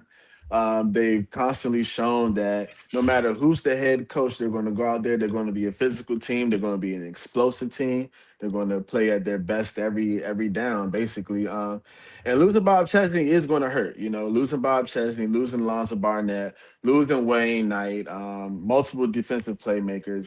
This is a complete. Yeah, this is a complete turnover. Like we talk about the transfer portal and teams being completely new a lot, but this is one of those situations where it's the epitome of it, right? Yeah. Now, the difference in this is the fact that they're bringing in, like you mentioned earlier, Billy Napier. And I think that the prestige alone of Billy Napier coming, let's just think about the narrative for a second. You have a guy who has always had success in this conference coming from granted, you can call his experience at Florida whatever you want to call it. A failure. The experience, We'll keep it a buck. yeah. But the experience that he's bringing from Florida, you can't tell me that Billy Napier. First of all, I think that Billy Napier kind of had a little bit of handcuffs there. I don't think that it Nah, I was. can't give you that because he was calling plays and everything. I can't do that. That Yeah, was I my mean, well, guy, but yeah, I yeah. can't do it. I mean, you're right. You're right. I just tried to throw him a bone. You're right. Yeah, I can't do it, You're bro. I'm definitely sorry. right. He would not relinquish. Hey, no The matter how many DJ times Lashley people, experiment did not work for sure. and no For matter how many sure. times people told him to let your OC call play, he would not relinquish play calling. Yeah. But there's a lot of coaches like that though. So I definitely get it. But anyway, the point is that I think that he has more in his bag coming back to the Sun Belt than he did when he left. You know what I mean? I think we're a coach at Florida and you're coaching at the SEC level, there are things that I think also distract from the play calling that he probably couldn't focus on as much at that program. So coming to JMU where things seem to be less volatile, there's a clear path, I think, of what the expectations are of the team and kind of like more realistic rather than Florida at the moment. So I think all you have to do is just go in there, just focus on ball, man. Like he don't have to prove anything like he did at Florida. He doesn't have to convince anybody that he's anybody other than who he is or who he is shown. Now, if he doesn't, if he doesn't have a good season this year Oh, it's over. or a good tenure here, I don't think he's going to get a head coaching job again, or at least not for a while. But I am excited to see what's going to happen. I'm excited to see him bring in that, that Napier style of physical football and just see what he can do and see if he can get back to the top of the Sun Belt. Yeah, But I I do think they'll agree. be contenders at the very least. Yeah, I agree. I'm not gonna say too much because I don't want to foreshadow anything, but I agree. I think Billy Napier is returning to a conference where he's definitely prestigious. While, like you said, in Florida, he had to prove to people who he was, and ultimately it was a failure because I mean, you had one good year where Graham Mertz and Yeah. DJ were it was really Graham Mertz that year, can't lie, but and then you win the Mhm. Gasparilla Bowl because Darian Mensah sprints off to Duke immediately after the Tulane year, so they don't have a quarterback, and you just beat the mess out of Tulane. So definitely not a great success in at Florida. And I mean, although I love Billy Napier as a head coach, I despise Florida, so I'm cool with it. But anyway, let's get into the three returners, or two, because one of them, like I said, is a lineman. They bring back Amar Thomas, a linebacker who had 43 total tackles, 13 solos, and 2.5 sacks, and Gannon Weathersby, a linebacker who had 54 total tackles, 15 solos, a sack, 3 pass breakups, 2 fumble recoveries, and 1 scoop and scored touchdown. Now they lost a lot, like you said. They lost Alonzo Barnett, quarterback, went to UCF, who I suspect should win that starting quarterback job. 216 to 370, 58.4% completion percentage, 2,806 yards, 23 touchdowns, 8 picks, 127 carries, 589 yards, and 15 rushing touchdowns. Wayne Knight went to UCLA with Coach Chesney, so salute to him. Running back with 207 carries, 1,373 yards, 6.6 a carry, and 9 touchdowns with 40 catches, 397 yards, and a touchdown. Landon Ellis, a receiver who also went to UCLA, 36 catches, 624 yards, and 5 touchdowns. Nick DeGrano, who I believe scored the game-winning touchdown against the Eagles last night for the Patriots. 28 catches, 500 yards, and 5 touchdowns. Lakota Dupree, who went to Florida, a tight end who had 17 catches, 192 yards, and 3 touchdowns. Trent Hendrick, a linebacker who had 106 total tackles, 39 solos, 3 sacks, 3 pass breakups, and 2 forced fumbles. Tyler Brown, a defensive back who went to Iowa, who had transferred to Iowa, 80 total tackles, 40 solos, a sack, 6 pass breakups, and a pick. Jacob Thomas, who had a big hit against the Ravens yesterday in the preseason game. On the Vikings, a safety who had 71 total tackles, 35 solos, 2 sacks, 7 pass breakups, 2 picks, and a forced fumble. Drew Spingetti is a linebacker who transferred to UCLA. 54 total tackles, 18 solos, a sack, 3 pass breakups, 2 forced fumbles, and a scoop and score touchdown. Sahir West, a D lineman who also transferred to UCLA. 45 total tackles, 16 solos, 7 sacks, 4 pass breakups, and a forced fumble. Elijah Cope, a cornerback on the Cardinals, 46 total tackles, 28 solos, 7 pass breakups, and a pick.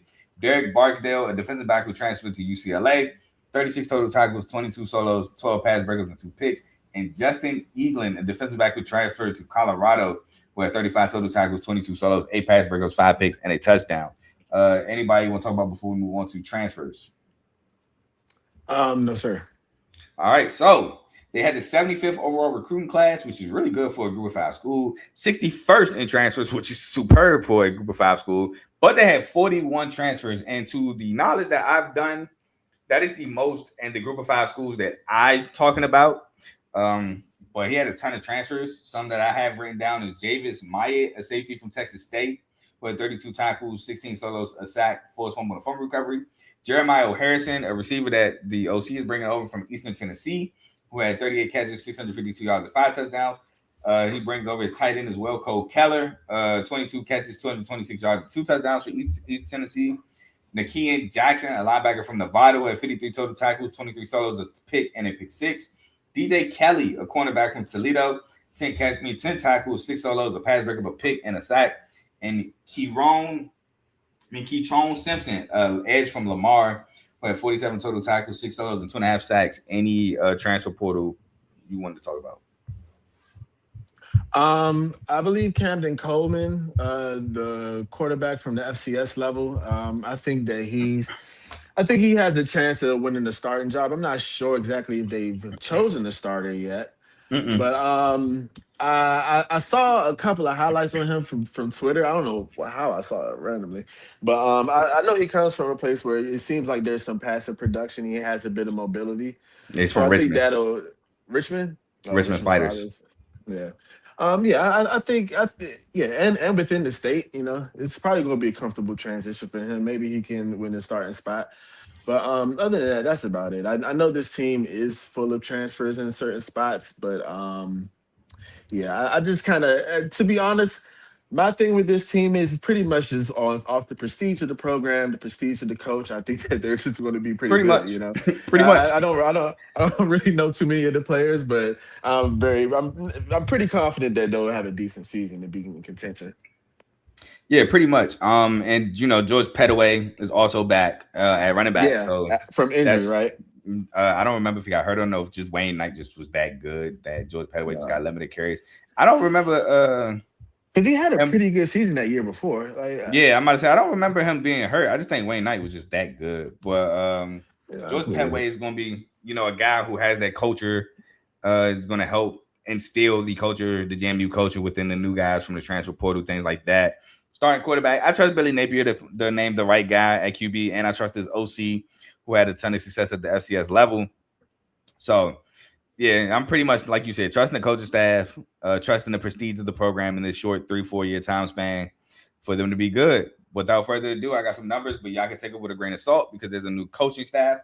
But they were 16th in total offense, 5th in total defense, 9th in scoring offense, 13th in scoring defense, 86th in passing, 19th in pass defense, 6th in rushing, 5th in rush defense, 19th in third down conversion percentage on offense, 6th in third down conversion percentage on defense, tied 45th in red zone offense, and tied 86th in red zone defense. But Ace, let's get into the schedule.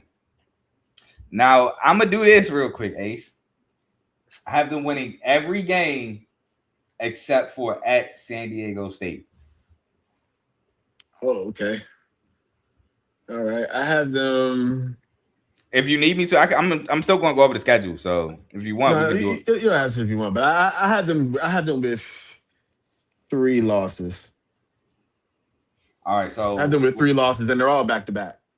Okay, I don't know where the stretch is. Maybe I might can figure the stretch out.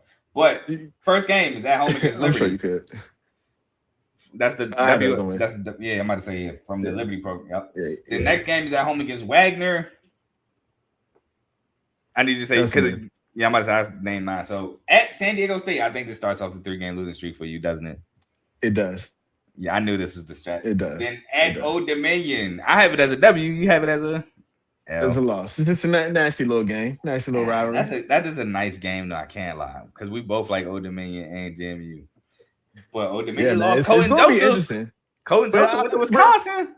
Well, really, it's just the home field, man. I think the home field thing is going to be a thing. Maybe it's still early for them, still figuring some things out, Yeah, I think it's going to be. Now, the next one is probably a surprise. Yeah, I am surprised at this one. At home against Marshall. I think this, not to spoil anything going forward, but I like Marshall. I always think I think it's a personal thing because I've always had an affinity for them for some reason. Like I played dynasties with them at times, or whatnot. Raheem Cato for me, bro. Back in the day, Yeah, Raheem Cato. so it didn't just above all Randy Moss, Brian Leffers, Yeah, yeah. Brian Obviously Leffers. You know that. what I mean? But But yeah, yeah, I think Marshall gets a statement win on the road to announce themselves back. as They back. somebody to contend with this year. Yeah, they're But back. I have them winning every other game. Yeah, so I'm gonna finish the schedule because as you know that we both have them winning the rest of it. At Georgia Southern, with shout out my boy that Ace said should be selling insurance, Max Johnson. Quarterback in Georgia Southern this year. Georgia State 1,000%. at App State, at home against Troy, on the road against Southern Miss, which Blake Anderson is now the coach of Southern Miss. On the road against UConn, which now Jason Candu, long time Toledo head coach, is now head coach at UConn, and at home against Coastal Carolina. Those are all wins for me at Ace. So I have JMU finishing 11-1, 8-0 in conference, taking the over 8.5. Ace, what do you have them? I have them at what's that? 9-3. 9-3, 6-2, taking the over 8.5 as well. And for those that y'all obviously don't know, this is my Sun Belt Conference champion right here. I am picking JMU to go back to back and win the Sun Belt this year. And I think the prestige of Billy Napier.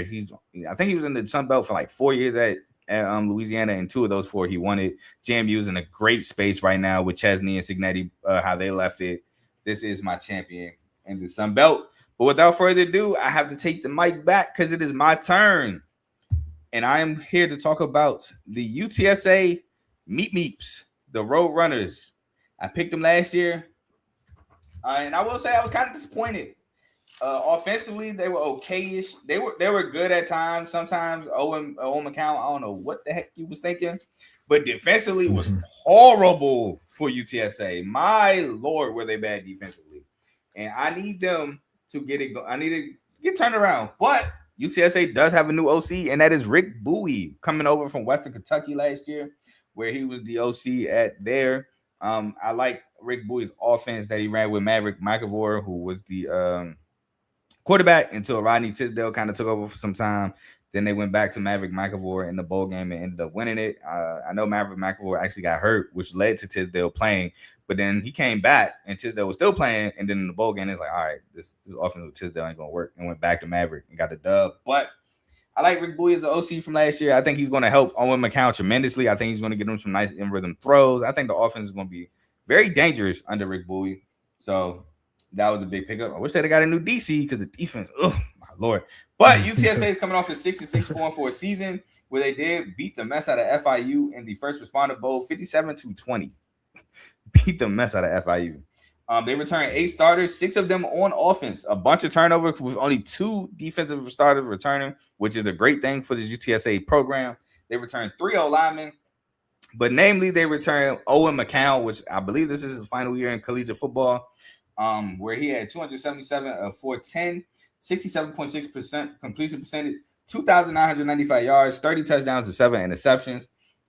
They returned David Amador, a receiver who had 45 catches for 443 yards and 4 touchdowns. AJ Wilson, a receiver who had 31 catches, 528 yards, and 4 touchdowns. Owen Pee-wee, a linebacker who had 31 total tackles, 16 solos, and a pass breakup. And Ty Leonard, a defensive lineman who had 16 total tackles and 9 solos. But real quick, until I get into the games where they lost, I just remember the Texas State game. And while I think Texas State offense is really explosive, Brad Jackson, Chris Dawn Jr., Lincoln Parry, and Bo Sparks, they just could not get a stop for nothing against Texas State last year. And that's what ultimately hurt them. Then I think to UTSA, what was it? It was a game I felt like they shouldn't have lost, and they got like blown out. But I don't want to say it was Tulane. Was it North Texas? I don't think it was North Texas either. Let me try to find the schedule from last year, because I want to say it was a green team, but I don't want to say it was North Texas either. But it could have very well been North Texas. Man, I'm so mad I can't remember that game. But it was just pick after pick for Owen McCown that game, and it was just disgusting. Colorado State was a game they won, but it was super close. Felt like that game should not have been close. But then you turn around, beat teams like East Carolina, which that was a really good team. Probably had no business winning that one. They did beat Tulane 48-26. Oh, it was the North Texas game. They lost 55-17. Got spanked. Yeesh. But Owen McCown didn't have a pick in this game, unless they just not showing it. I'm trying to find a game where they were just turning the ball over like crazy. It was not this one, but they did get spanked in this game. What game was it? Or maybe I might be remembering the game from 2 years ago. But either way, UTSA, man. Oh, was it this Temple game right here? Because they lost to Temple. There's no way you should lose to Temple. This might be the game. That's horrible. 2 interceptions. This might be the game I'm thinking about because they lost to Temple. So we'll just go with that. No reason why you should lose to Temple at UTSA last year, 27-21. But let's get into who they lost. So they lost a big piece of that offense. Devin McEwen, a receiver who transferred to Ohio State. Huge piece of that offense, but you can't really get mad. I mean, he's going on to supreme pastures. He had 65 catches, 726 yards, and 8 touchdowns. They lost Robert Henry Jr., who had a phenomenal year at running back. He's on trying to make the Commanders, who I believe fumbled against the Lions yesterday on the kick return. He had 151 carries, 1,045 yards, 6.9 a carry, and 9 touchdowns with 18 catches, 114 yards, and 2 touchdowns. He also broke like 75, like 2 or more 75-yard touchdown runs last year. Boy is a baller. He was nice last year. Lost Patrick Overmeyer, a tight end in Houston, 27 catches, 344 yards, and 5 touchdowns. Houston Thomas, a tight end who transferred to Texas A&M, 34 catches, 347 yards, and 2 touchdowns. Shad Banks Jr., a linebacker who has 92 total tackles, 57 solos, 2 sacks, 2 pass breakups, 3 interceptions, a touchdown, a pick. 3 interceptions, a pick 6, a forced fumble, 3 fumble recoveries, and a scoop and score touchdown. So he had both a pick 6 and a scoop and score touchdown on linebacker. Jimmy Wyrick, a safety who transferred to SMU, 62 total tackles, 42 solos, 8 pass breakups, an interception, forced fumble, 2 fumble recoveries. Tyron Milton, a safety who had 50 total tackles, 37 solos, 3 pass breakups, and 3 picks and a forced fumble. Kendrick Blackshire, a linebacker who had 49 total tackles, 31 solos, a sack, a pass breakup, a pick, and a pick 6. KK Meyer, a cornerback who transferred to Cincy, 25 total tackles, 18 solos, and 5 pass breakups. Davin Martin, a cornerback who transferred to Texas Tech, 26 total tackles, 22 solos, 2 pass breakups, and a pick. Kenny Ozuwalu, a D lineman who transferred to Oklahoma, 17 total tackles, 9 solos, 3 sacks, and a pass breakup. Chidera Otutu, a D lineman who transferred to Cincy, 28 total tackles, 11 solos, 2.5 sacks. And Nana Anyanwu, a DN who transferred to Virginia, 22 total tackles, 18 solos, 5 sacks, and a pass breakup. They had the 81st overall recruiting class, 106 in transfers, bringing in 22 transfers. Transfers I highlighted was Jeremiah Bailey, a D lineman from Eastern Kentucky, who had 48 total tackles, 20 solos, 2.5 sacks, and a fumble recovery. Nate Robinson Jr., a safety from Marist, who had 64 total tackles, 30 solos, 11 pass breakups, and 4 picks. Which I think this is the Nate Robinson son, but he is 6 feet, so I'm not sure. I'm gonna look it up one more time just to make sure. But yeah, I believe that is his son, which he is 6 feet. Which salute to him. They also brought in Brandon Hyde Beating the Jr. genetics. Huh? Beating the genetics. Man, what? For sure. They brought in Brandon Hyde Jr., who was at UTSA in 2024. Then he transferred to Cal, but the emergence of Kendrick Raphael didn't really give much burn at Cal. He had 93 carries, 495 yards, 5.3 carries, 8 touchdowns in 2024 at UTSA. So he's looking to come back and be the starter more than likely. Elijah Baldwin, an edge from UTEP, who had 25 total tackles, 11 solos, 3.5 sacks, and 4 pass breakups.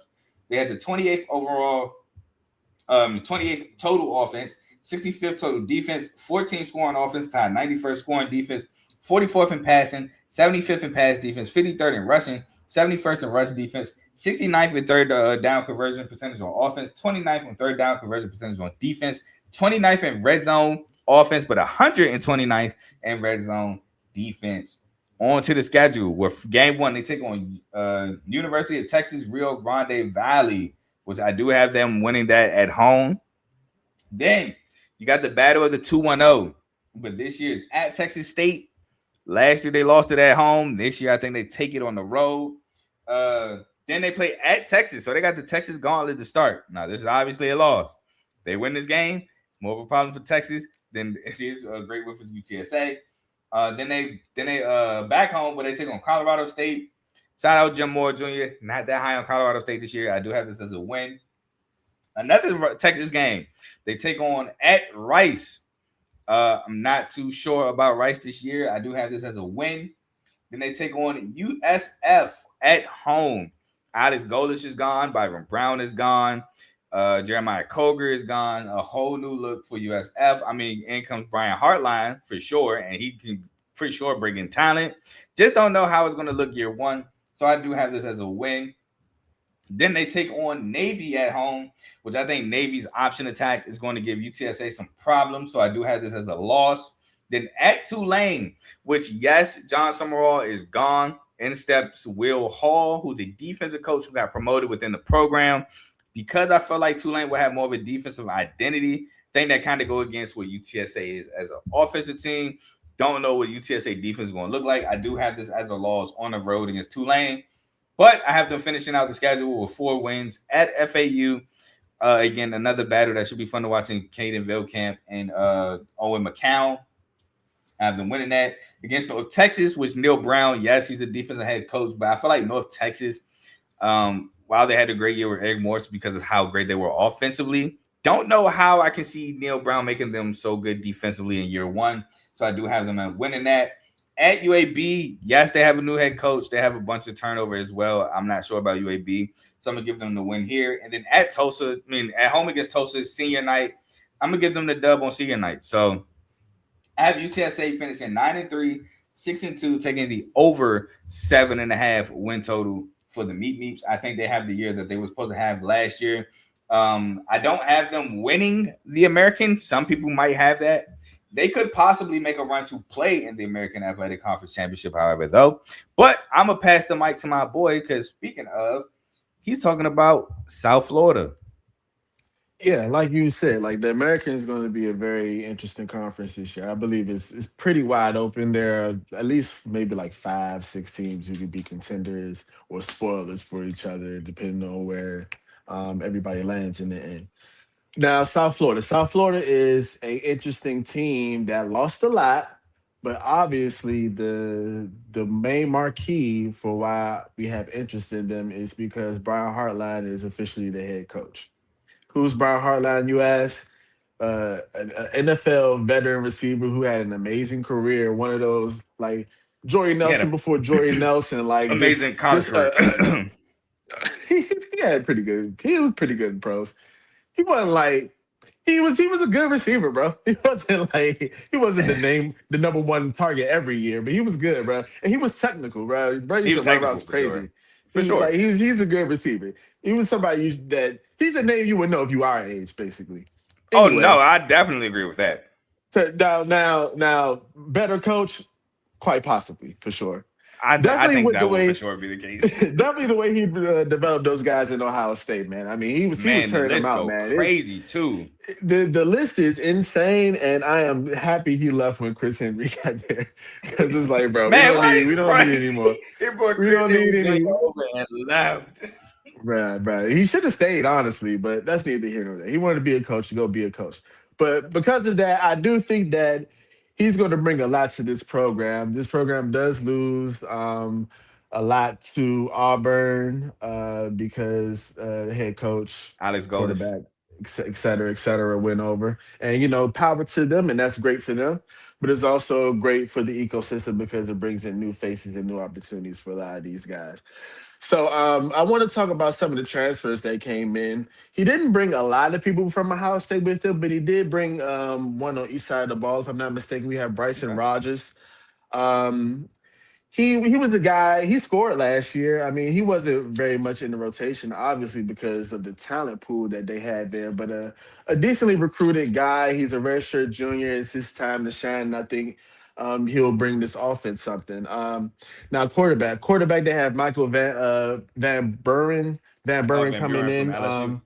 Yes, from LSU. He's a guy who, when he had his opportunities, he played pretty decently. He wasn't like out of this world, but I think he is very capable. I think that he can show that I think versus that kind of competition, I think that he may take another step. So it's going to be exciting to see what he can do. And he's a guy I think went to St. He's Francis as fast. well. He's Yeah, fast too. Like really he is fast. pretty fast. I didn't know he was that fast. Yeah, bro. I Um, remember him. I think he played against Houston. He was in the bowl game. They lost, but mhm. bro, I think he's gonna bring that Byron Brown feel to USF. Well, they definitely need that, because the team already has speed, right? So if you add a speedy quarterback into the equation, I mean, the explosiveness is going to be out off the charts. Also bringing C.J. Hicks from Ohio State. This is the guy who's a DN. He didn't play a lot over his career. Not too many sacks. I think he only has 2 sacks, and those are from like 2 years ago. However, he played in the Texas game. I think it's just when you have so much talent on those teams and the depth is what it is, it's kind of hard for these guys to get on the field and show the totality of what they can do. Hmm. So I think he's a guy you should also be able to watch out for. As far as the defense, they are going to have to be, a lot better on third down because third down discipline was a tough thing for them last year. Even though I know staffs are different, somehow it seems like things like that kind of carry over at times. Um, but let's get into the schedule. Yes, sir. So we have them starting out at home versus Florida International. I had it as a win. I think it's going to be a good home and opener for them. I think they have the athletic edge against Florida International, so maybe they can win that. Going forward, what's funny? Bro, I just realized why Pitbull named the stadium after himself at FIU because he calls Wait, himself when did he Mr. do that? That was like, this has to be at least, if not year three, it has to be over. But it's because he calls himself Mr. Yeah. International and it's Florida International, bro. I just realized that. Oh gosh, I'm gonna I Google was to see if wondering why that's you was over. chuckling like that. I'm like, what just When happened? you said Florida International, I was like, it. I didn't even know he named the stadium. Did he go there? I don't think so. All right, I'm man. We looking it up doing right now to anything. see if it's over. We doing anything now. All right, please come back with that tidbit. We'll move on I to the got Army. you. So we had them on the road versus the Army. I definitely think that's going to be a loss. I think on the road, facing that option, new team, it may not look great for them unless they just are super explosive and can ball out the gym. The next week we have Delaware coming in. Obviously, there's going to be a talent gap there. I think USF is going to get a win there. Next, we have them at Bowling Green. Tough road game. I think that they will come out with the win. I Oh my think again, gosh. athletically and speed wise, I think they can maybe overwhelm the. What are the Bowling Green again? I can't remember what their. It's like a penguin or something. I don't know. Bowling Anyway, Green, I don't. Nah, I think it's like a War Falcon or something. oh, I know I Youngstown gotta look State it is up a now. penguin. I think Bowling Green's like a falcon. Yeah, I think there's a falcon. Yeah, they are. Yeah. By the way, Pitbull FIU is called Pitbull Stadium until 2029, but there's an option to extend it another 5 years through 2034. I'd be ashamed of them if they extend that. They're going to extend it, bro. I think Well, it's no draw. There's no draw. I he think, paid 6 million for that. By the way, bro. If I had 6 million to spend, I probably would do it too. Just saying. I don't know FIU. I might choose a better venue, but I mean, hey, it's in Probably be Miami. more. Probably be more. I mean, look. True Look. too. You True can't. too. If we were to go to Maryland, be like, hey, name it after us. Oh no, that's right for the low. For the low, you might get that for $5.99. I think they might. Oh, yeah, you're right. Well, we'll have to get in line behind Stephon Diggs anyway. So it's fine. Okay, so next I have them playing Temple. Home game, a win, not high on Temple, not high on them at all. Next we had them at UTSA. The Alamo Bowl, the Alamo Dome is a very hard place for teams to play for some reason. Mhm. UTSA balls out of the gym when they play in the Alamo Dome, and I don't think this is going to be any different, especially on a short week for USF. So have a dub there. That'd be a dub as in the loss at L. Okay. Next we have them playing Kent State. Kent State, Mm. Oh, it's Mr. So I have Worldwide. them, My Mister. fault. Oh, It's not international. It's Mr. Worldwide, but same thing. But either way, bro. Either way, if And he he did not spent go that to money on FIU. that, so spending money on that is crazy.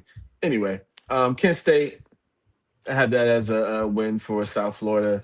Then I have them playing UAB, who I am not very high on either. USF's explosiveness is going to win again. Then I have them at East Carolina. Earlier I mentioned I had this as a 50-50 game. I think it's going to be tough, but I have them winning that game. Oh, wait, let me double check.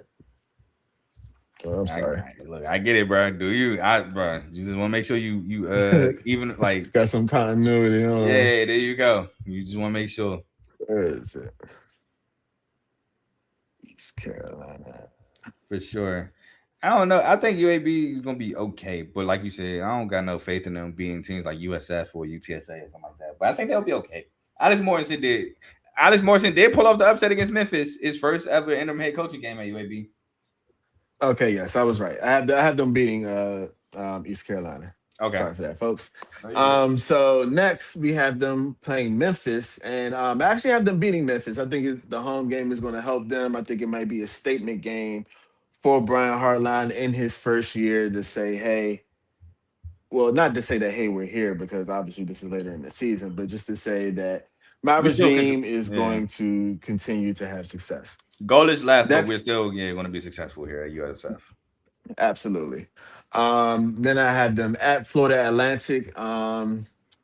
Cross state game. I have them beating Florida Atlantic. I am not too familiar what they have or don't have, but I just think historically Florida Atlantic has been a great program. So I'm gonna have Not them since Lane Train winning. left.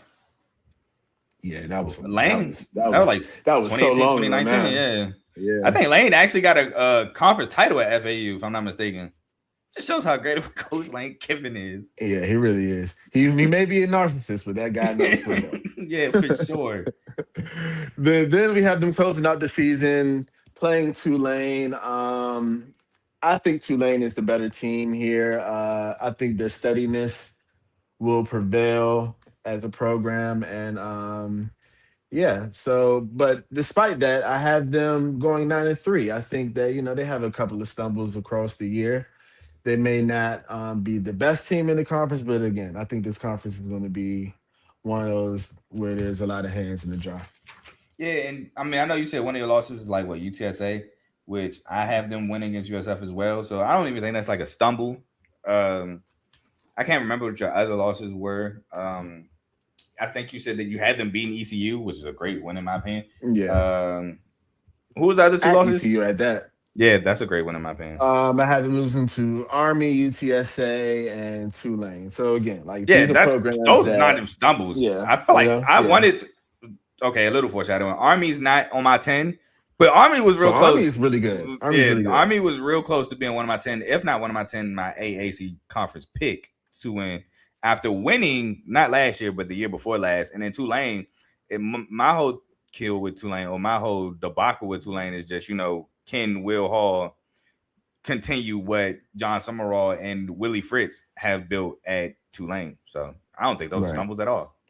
Yeah, I mean, I think the floor for this team is probably like maybe seven wins is probably like the floor. Like they have Mm-hmm. a pretty favorable schedule, you know what I mean? So Yeah. if they drop East Carolina and Memphis, I don't think that people are going to think about this program any differently. It's going to be a fairly successful first year as long as they're a bowl team, to be honest. But I Yeah. think I think the I think the bar can be set a little bit higher than just being a bowl team. No, I respect it, and Golish is a big reason for that. And I think that even Brian Hartline bringing over a guy like Michael Van Buren at quarterback to come play for him shows just his recruiting ability. So I respect that. Absolutely, absolutely. I mean, this is a guy who's familiar with what you have to do to win at the highest levels and do it consistently, right? You know what I mean? Like he had a big part in the reason why all of those wide receivers went to Ohio State, and I'm Yeah. sure his influence on that team extended far beyond just the running backs. I mean, this is the guy who's technically sound, who can. If I think if you can teach technique well, that's something that translates throughout your whole football team. For Because when you sure. do technique well, you do a lot of other things well. If you do technique well, it means you're disciplined. It means that you are focused. For sure. You have the intangibles to be successful. Yeah, and technique can overcome skill and speed and a lot of stuff. So 1,000%. Especially when you're playing mid-major conference games. yeah. You know. Mm-hmm. So I 100% agree with you there. But we both got the mic because it's time to talk about Western Michigan. We both picked Western Yeah. Michigan as one of our 10 schools. Um, and Western Michigan had a really good year. And by really good year, I mean they won the MAC conference championship last season. And that was a surprise to me. I know last year I picked Toledo. I felt like the MAC was open though, but they weren't one of my schools I had. I thought it was open between them, Ohio, and Miami of Ohio. Ultimately picked Toledo. And I want to say I had Ohio as like a close second, but Ohio, I believe, dropped some games that they shouldn't have. But anyway, won the MAC conference championship, had a 8-4 season, before the MAC championship win, 7-1 in conference, absolutely dominated the conference, won the MAC championship 23-17 versus Miami of Ohio, with a really good defense. And then they won the Myrtle Beach Bowl, beat the mess out of Kennesaw State 41-6, which I saw coming. They did lose their defensive coordinator, which is huge. They lost Chris O'Leary to the NFL. That's how great that defense was, that the Chargers called up Western Michigan and said, "Hey, Chris O'Leary, how would you like to be an NFL defensive coordinator? I saw what you did at Western Michigan with Come that on. defense. Hey, we lost our DC Jesse Minter to the Ravens, but we think Boo. you'll be a great replacement." And in steps Greer Martini, who was promoted from linebackers coach last year to the defensive coordinator role this year for Western Michigan, looking to continue the success of Chris O'Leary. But they returned 11 starters, 7 on offense, 3 on linemen, and 4 on defense.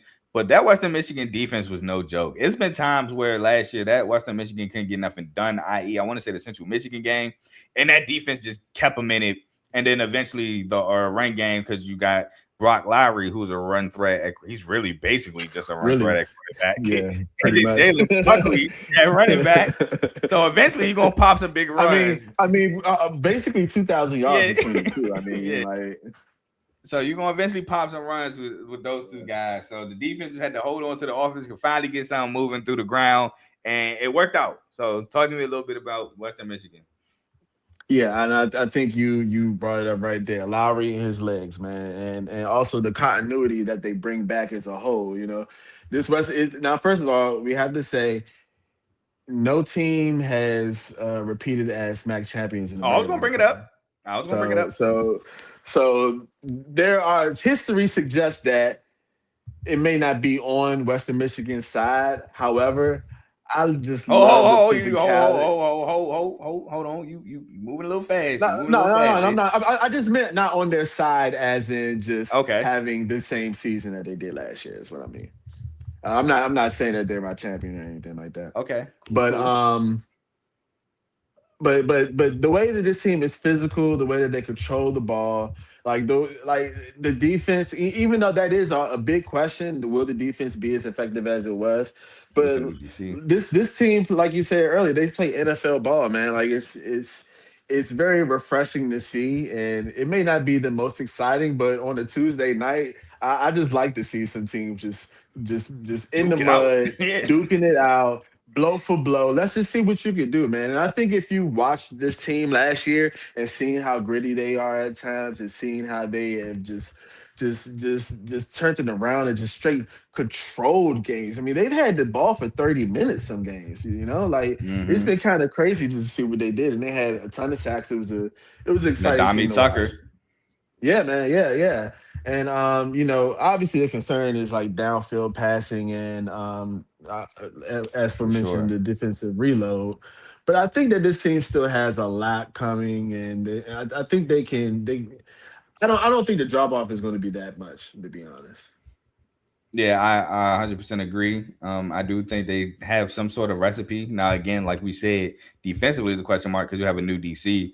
But I mean, offensively, it's kind of the same as last year. You do. I think they lost a lead receiver, if I'm not mistaken, in Talik Williams. But man, they again they've relied so much on the run game that I feel like they'll be fine. Um, yeah, you had games like even the Miami of Ohio game where they lost, they made up for it in a championship game. Yeah. The Ohio game, boy, was that a defensive battle until I mean it was a defensive battle throughout, but they was able to pull it off. But to your point about a MAC team not winning the championship in back-to-back years, it has not happened since 2011, 2012 when Northern Illinois did it. So that is the last time that a team has won the MAC in back-to-back years. So what is that, about 14 years? Going on Wow. 15. So long time coming. Will it be broken? Will it remain? Who knows? But I do know that Western Michigan is looking to break that, and they feel like that they have the reloading or the retoolment to do so.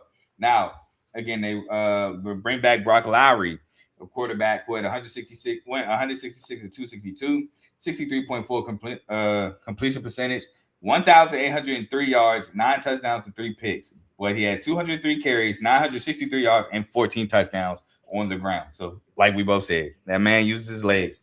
Jalen Buckley, which I can't lie, I looked at his numbers and I was like, I didn't feel like he ran for that many yards. I felt like they were kind of like not using Jalen Buckley as much, but he had 179 carries, 1,003 yards, 5.6 carry, and 9 touchdowns. Which again, he broke big runs to start the game against Miami of Ohio in the championship game and to start the second half. Both broke Yeah. 60 plus runs for touchdowns in that game to basically win it against Miami of Ohio. Because beyond those two runs, the offense really couldn't get I think the maneuver. thing is because like I think he just carries the ball more, honestly. I think he keeps it a lot more on those read options and things like that. So it could probably kind of skew how effective Buckley is at times, right? But Mm-hmm. I mean he averages 5.6 yards a carry last year. I mean, Yeah. it's he did have the longest rushing touchdown of the year, and almost the longest play of the year. So it's like he's effective. He's effective. Yeah. He's Oh, I love efficient. Jalen Buckley for sure. And that's what you need when you have that running quarterback, very explosive running back duo. You need somebody Mm-hmm. to be efficient. You need somebody to be the one that you're scared of. You need Yeah. sneaky efficient and a home run hitter to be scared of. Like, right? Yeah. And he showed that, like I said, in that MAC championship game, 100%. Um, Yeah. which I believe he should have won offensive MVP that game. I'll look it up in a second. But they returned Balin Brooks, a receiver who had 27 catches, 372 yards. Avion Chenault, a receiver who had 23 catches, 277 yards, and 2 touchdowns. Jarverius Sims, a linebacker who had 64 total tackles, 32 solos, a sack, and 4 pass breakups. Micah Davis, a safety who had 60 total tackles, 31 solos, 3 pass breakups, and a pick. Joshua Franklin, a defensive back who had 53 total tackles, 32 solos, a sack and a half, and 10 pass breakups. And Joey Pope, a safety who had 44 total tackles, 28 solos, half a sack, 2 pass breakups, 3 picks, and a pick six. Actually, let me check this real quick because that actually might be a cornerback, Javarius Sims. My handwriting is bad though, so I Javarius may Sims is a cornerback. cornerback. Yep, that's what I Yeah. thought. I'm like, dog, my handwriting is bad. I think he's a cornerback, but they lost Talik Williams, like I mentioned earlier, the leading receiver who had 35 catches, 478 yards, and 2 touchdowns. Blake Bosner, who was very effective for them, a tight end who had 26 catches, 245 yards, and a touchdown. The big name, like I said earlier, the Nadame Tucker, was the edge rusher who had 55 total tackles, 33 solos, 14 and a half sacks, a pass breakup, and 4 forced fumbles. Oddly enough, trying to make the Chargers following his DC, so salute to him. James Camden, a linebacker with 84 total tackles, 36 solos, 4 sacks, a forced fumble, a fumble recovery. Sefa Sepaya Jr., a linebacker who had 77 total tackles, 27 solos, a sack and a half, a pick, and a fumble recovery. Tate Hollick, a safety who had 67 total tackles, 34 solos, half a sack, 2 pass breakups, 3 picks, a forced fumble, and a fumble recovery. Kershawn Fisher, an edge who had 29 total tackles, 16 solos, 3 sacks, 2 pass breakups, a forced fumble, 2 fumble recoveries, and a scuba score touchdown. Mustafi Al Garari, a defensive tackle who had 34 total tackles, 12 solos, and a pass breakup. And Rodney McGraw, D lineman who had 42 total tackles, 18 solos, 7 sacks, a pass breakup, 3 forced fumbles, and 2 fumble recoveries, trying to make the Dolphins. Anybody want to talk about before we move on to the transfer portal? Well, yeah, like you mentioned earlier, I think Javarius Sims coming back, Joshua Franklin, Micah Oh, he's Davis. I coming think back. those Oh yeah, guys. that's right. He's coming back. I'm Yeah, tripping. Go yeah. I ahead. think those guys are going to be very pivotal to this defense having success, right? Because they're going to be ones who have been there. Now they're going to have to be able to hold it down and get some coverage sacks for this new defensive line that's coming in. Mm-hmm. Because to replace that talent and all those sacks that they had last year, what was the sack total? Was it something crazy? I 43 don't. sacks from I'm about last to say year. I don't remember, but I know Nadame had 14 and a half in them boys, and he led. I want to say Yeah, he led the yeah. group of five. Yeah, 43 sacks last year. That's going to be tough to completely replace. But I think if that back seven, those linebackers, because they also return Dylan Moore and Dominic Moon, I think those guys are going to have to Mm-hmm. step up and keep the same energy from last year Mm-hmm. in order to help the newcomers come in and they can have success. But I think it's possible, though. I think it's very possible. Yeah, and by the way, Jalen Buckley did win MAC MVP for the MAC championship, and Adame Tucker won defensive MVP for the MAC championship. But let's move on to the transfer portals, where they were 112th in overall recruiting class, 109th in transfers with 21. I have highlighted Dewan Eccles Jr. from Ball State, so a transfer within the conference. A DN who had 27 total tackles, 10 solos, 3 sacks, 2 pass breakups, and 2 forced fumbles. Corey Crump, a safety from Virginia Military Institute, who had 83 total tackles, 48 solos, 3 pass breakups, and a forced fumble. Willard Farrell, a cornerback from Presbyterian, who had 26 total tackles, 19 solos, 3 pass breakups, and a pick. And Scoop Gardner, an edge rusher from LIU, who had 53 total tackles, 29 solos, 5 sacks, and a forced fumble. Any high transfers you want to talk about, Ace?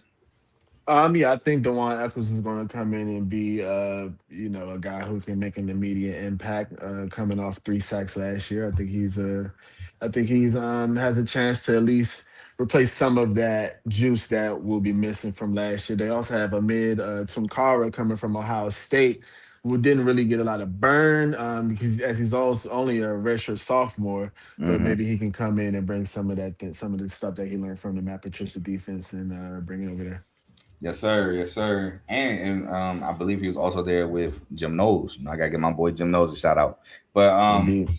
some numbers, which you could take the defensive ones with a grain of salt because again, the DC is now with the Chargers. But they were 101st in total offense, 17th in total defense, 86th in scoring offense, 9th in scoring defense, 129th in passing, 18th in pass defense, 16th in rushing, 34th in rush defense, 63rd in third down conversion percentage on offense, 12th in third down conversion percentage on defense, 123rd in red zone offense, and 13th in red zone defense. But Ace, you ready to get into the schedule? Yes, sir. Game one at Michigan. I have it as a win. Nah, I have it as a loss. I have it as a loss. I have it as a loss. I I have it as a was loss. about to say, damn, Bryce Underwood ain't Bryce Underthrow. Oh, I never heard that one. I'm using it. I saw it on Twitter. I'm using it. Yeah, I had that as a loss. All right, then we move on to at home against Monmouth, which I have as a win. That was the win. All right, on the road against Rice again. I'm not really Rice. Last good Rice player I remember was Dean Connors and Luke McCaffrey at receiver. I have this as a win. Man, that physical run game can travel, man. I have it as a win. Yeah, and hopefully the defense is the same. But next, Yeah. at home against Boise State, I do have this as a loss. Have as a loss, man. Boise State is the cream of the crop when it comes to the G6, Yes, five, sir. whatever. G6, but I just try to get Pac-12 some respect because of the resurrection.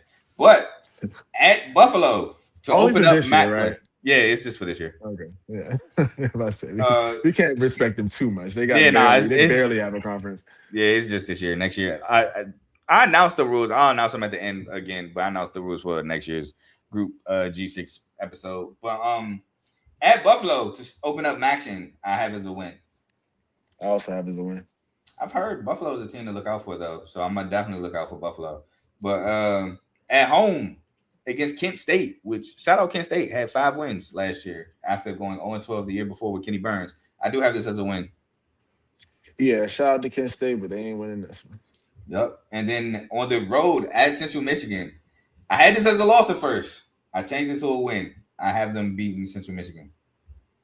I have them beating Central Michigan as well. I think they're a more complete team. Yeah, I think there's gonna be another good game though. But we move on to at I just realized I wrote their record wrong on my paper. But at Toledo, which I have as an L. I also have that as an L. I think it's going to be, their First loss. I mean, the first road loss. Oh, no, it's not their first road loss because they lost to Michigan, Michigan. right? It's their first MAC road But loss. first, yeah, first MAC loss. Yeah. Just a stumble on the road. I think, the MAC is unpredictable. Some Very. of these games that we're saying are, are wins could very easily be losses. Who knows?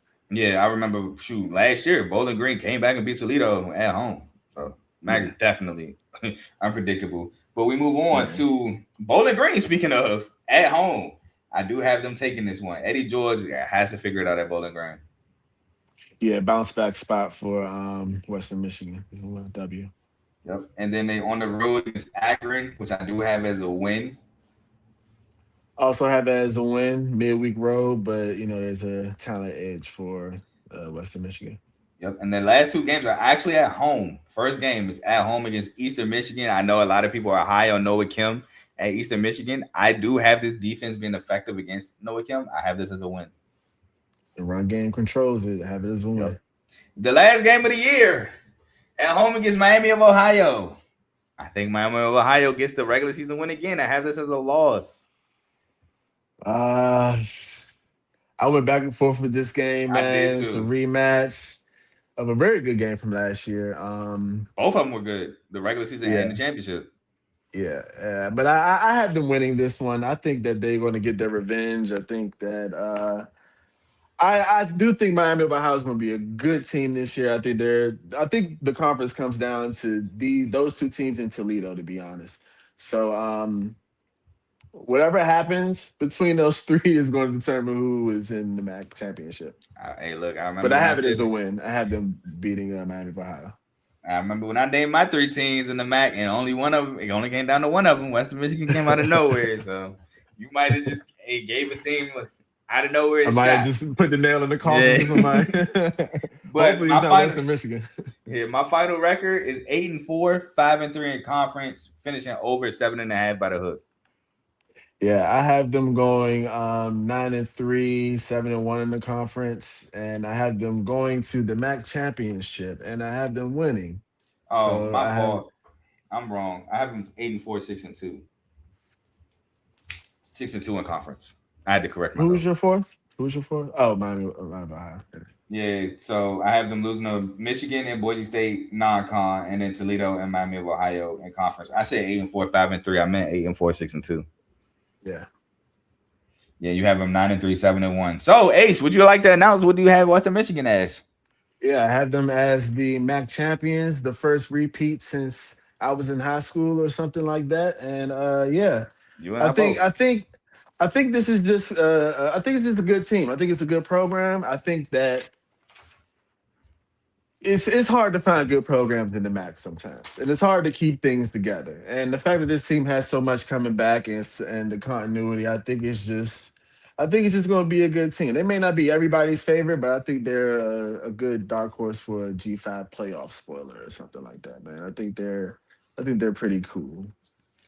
I have them. I can say I can have them in the conference championship. They are not my MAC championship team pick. So be on the lookout for my MAC champion still, because it's not there yet. Indeed. Just be on the lookout for Ace's Sunbelt champ, because he has not announced that yet. But we move on to both of our American Athletic Conference champion, and that is the Navy Midshipmen, who had a really good year last year, 10-2, 7-1. They just unfortunately North Texas and Tulane were just better. North Texas and Tulane just had better years. It's Way insane to be better. 7-1 in conference and not make your conference championship game. Just how the cookie crumbled for the midshipmen. Good thing for the midshipmen, though, they do bring back 11 starters. They bring back 5 offensively, 4 of them being on the O-line, and 6 defensively. Now, I will say this. I know we're not talking about them, but Army was almost one of my picks for this because they brought back their entire O-line and Kay Helms. But how crazy would it be if we have an Army Navy American Athletic Conference Championship? That'd be epic, man. I'm not gonna That lie. would be That'd be one of the insane. ones where it's like, all right, yeah. Shout out to y'all. Hey, but They need to make that happen. I would love to see it happen. What I think they need to fix though is the Army Navy game being after the conference championship. I think that's after the conference championship. It was last year, which is insane. That's ridiculous. They need to fix that, because what if they play each other in the conference championship and then right after that have to play each other in the Army Navy game? Yeah, like what are the stakes? Like, what does it matter at that point? I mean, like it's You like just getting revenge if you lost? Like, yeah, no, like bro, I don't even care about this game. We won no. the conference championship. Like, do I Right. got to win this game to stay alive for a spot in the playoff? It's Ooh, crazy. I don't know if they fixed it that's yet. yeah, that's rough. Yeah, that's rough. I'm gonna actually look that up real quick because I That's just actually rough. thought about that I never thought about that. That's kind of crazy. Oof. because it was last year. But again, luckily for Navy, they didn't. Well, not I don't want to say luckily. Sucks for Navy that they didn't make it, but I mean it worked out. No, the Army Navy game remains scheduled for the second Saturday in December, which is the week after conference championship games. That is crazy. That seems like somebody dropped the ball there. It is, and what it really seems like is we're not breaking tradition for nobody. I don't care.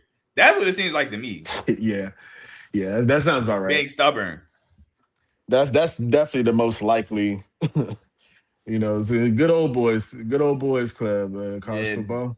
that is. They need to actually get over it and fix it. But they did beat the mess out of Cincinnati in the Liberty Bowl. So Navy actually had an 11-win season last year. So salute to the midshipmen on an extraordinary year last year. Unfortunately, didn't have a chance to play for the American Athletic Conference Championship game. But 11 wins is nothing to sneeze at, especially at the University of Navy. And one tidbit real quick before we talk about who they returned and who they lost. They actually have 0 transfers. Nobody in the portal. So, which I'm not shocked. I don't think people are lining up to, possibly. I don't think they're trying to enlist. Yeah, enlist. Exactly. Exactly. So I'm not shocked there. But they do return Luke Hutchinson, a receiver who had 5 catches for 134 yards and 3 touchdowns. Now you might be saying, Carl, they don't really throw the ball like that anyway. And you're right, they don't. But they haven't passed more often than in recent years at Navy. And he's not a starter, but I really like this guy a lot. And they returned Braxton Woodson, who's a major reason why I think that Navy could repeat the year that they had last year, losing Blake Horvath. He went 9 of 19 for 110 yards, only a 47.4 completion percentage, but he had 44 carries for 414 yards and 6 touchdowns. The man is explosive, and he's speedy, but he has like long strides. So him in open field is tough to like catch. So I think he's going to be really big for that option that Navy likes to run. They return Mark Anthony Parker, a linebacker who had 97 total tackles. Oh, my fault, Ace. I didn't even let you talk about Navy. Talk about Navy for me. No, you good. Yeah, I think the most interesting part of Navy, obviously, even though they lose Blake Horvath, Eli Heidenreich, Landon Robinson, Alex it's Texas. just thank you.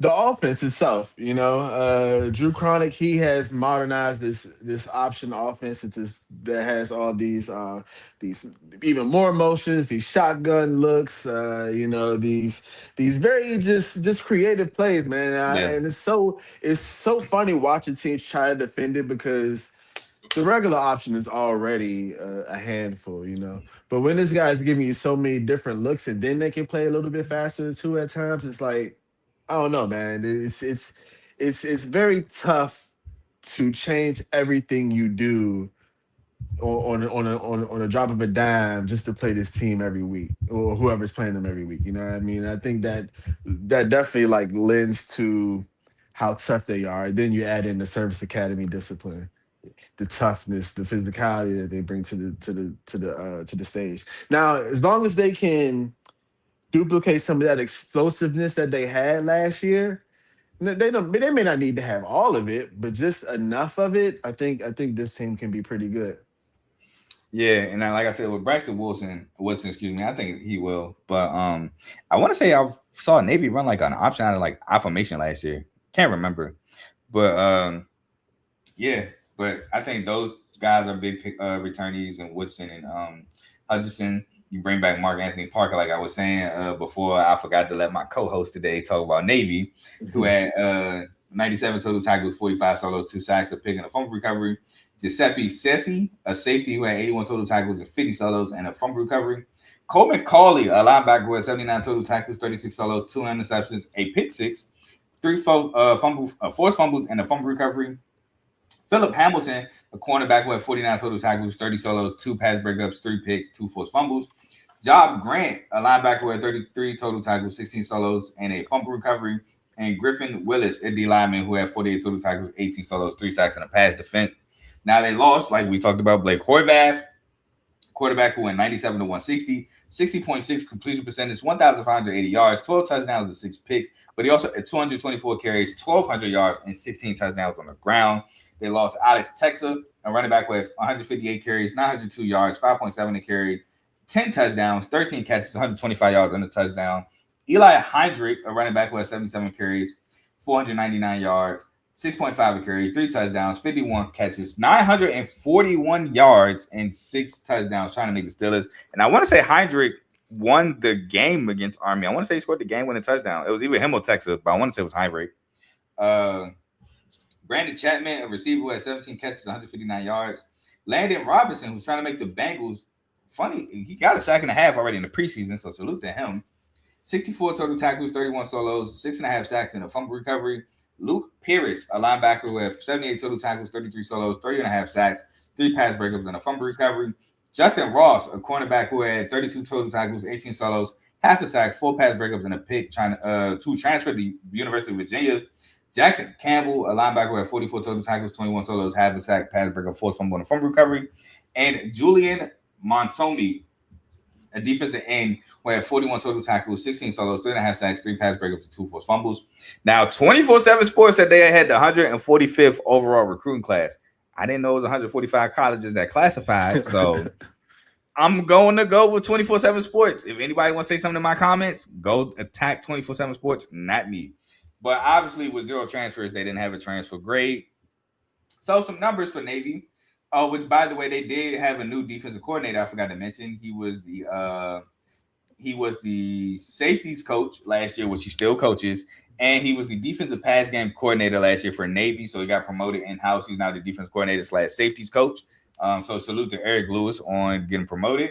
But they were 33rd in total offense, 64th in total defense, 32nd in scoring offense, tied 69th in scoring defense, 131st in passing, 90th in pass defense, 1st in rushing, 54th in rush defense, 4th and 3rd down conversion percentage on offense, tied 64th and 3rd down percentage on defense, tied 33rd in red zone offense, 80th in red zone defense, and 15th on 4th down conversion percentage on offense, which I added in because Navy will go for it on 4th and short. Sometimes on 3rd and mediums, they will even align to make it 4th and short to go for it. So wanted to throw that. And it's kind of funny because now opponents are going for it against them a lot, and that was like a kind of a bad thing for them last year because they weren't stopping enough of them.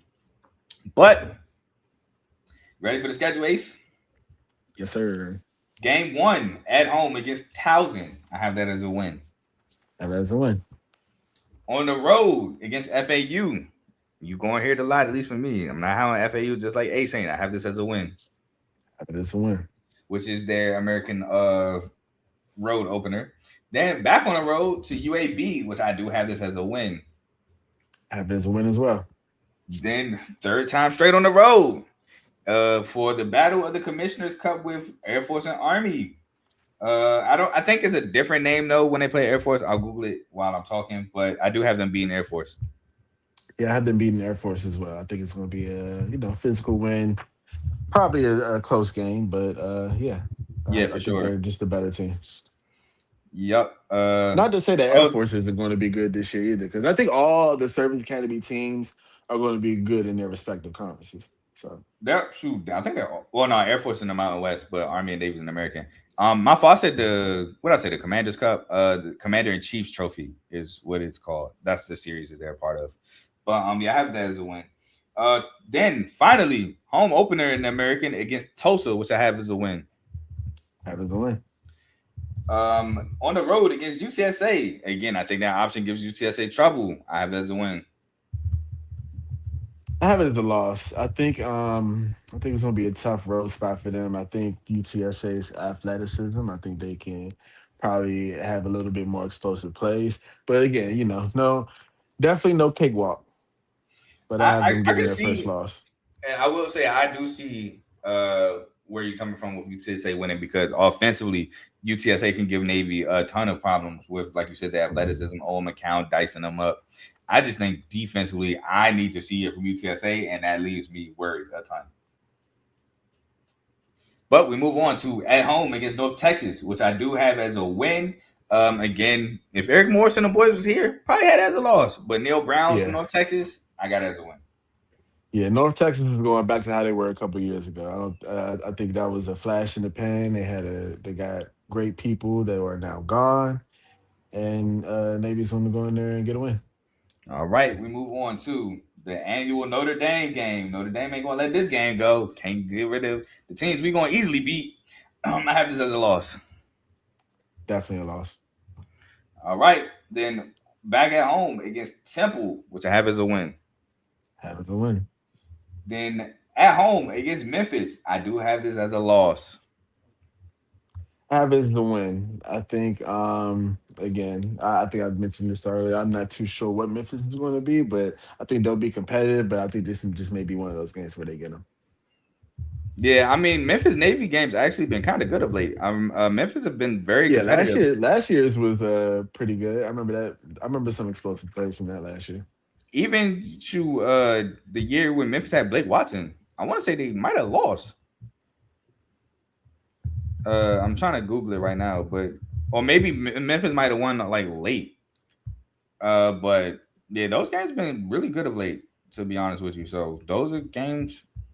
Yeah, Navy won Yeah, last year. they're 20. always pretty high scoring. The year I'm thinking it was 2024. It was 56-44. Yeah, That was that Navy was the one that won. popped up in my mind. Yeah, but Yeah, yeah, Navy Navy won. won the last two. Memphis won in Yep. 23. I think I that's the think that's Blake the Watson one game I'm talking you're about. talking Yeah. to. Yeah, Yep. Before Navy went in the last two, Memphis won the last five. So, but yeah, I think Memphis wins the last, turns it around, gets win here. But yeah.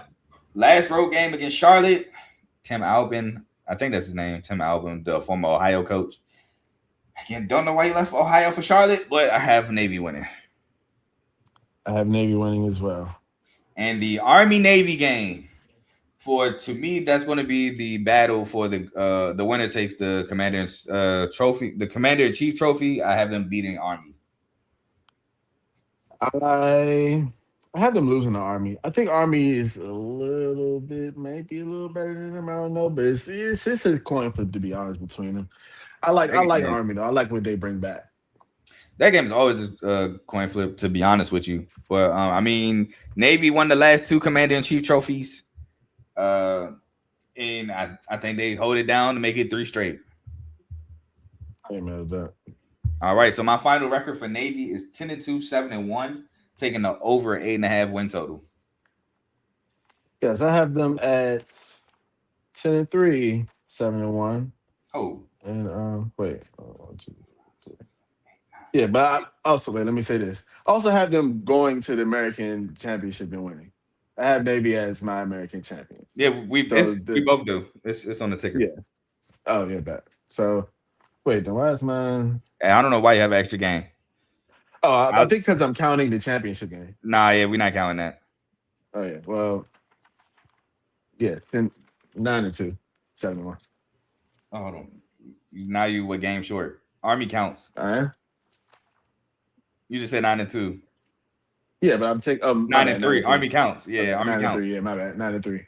Yep, Army counts. So, with that being said, we're gonna move on to both of our Conference USA champs. Again, he gave me his team Saturday. It is what it is. But we're both taking Jack State to make, first of all, reach the Conference USA title game for 3 years straight.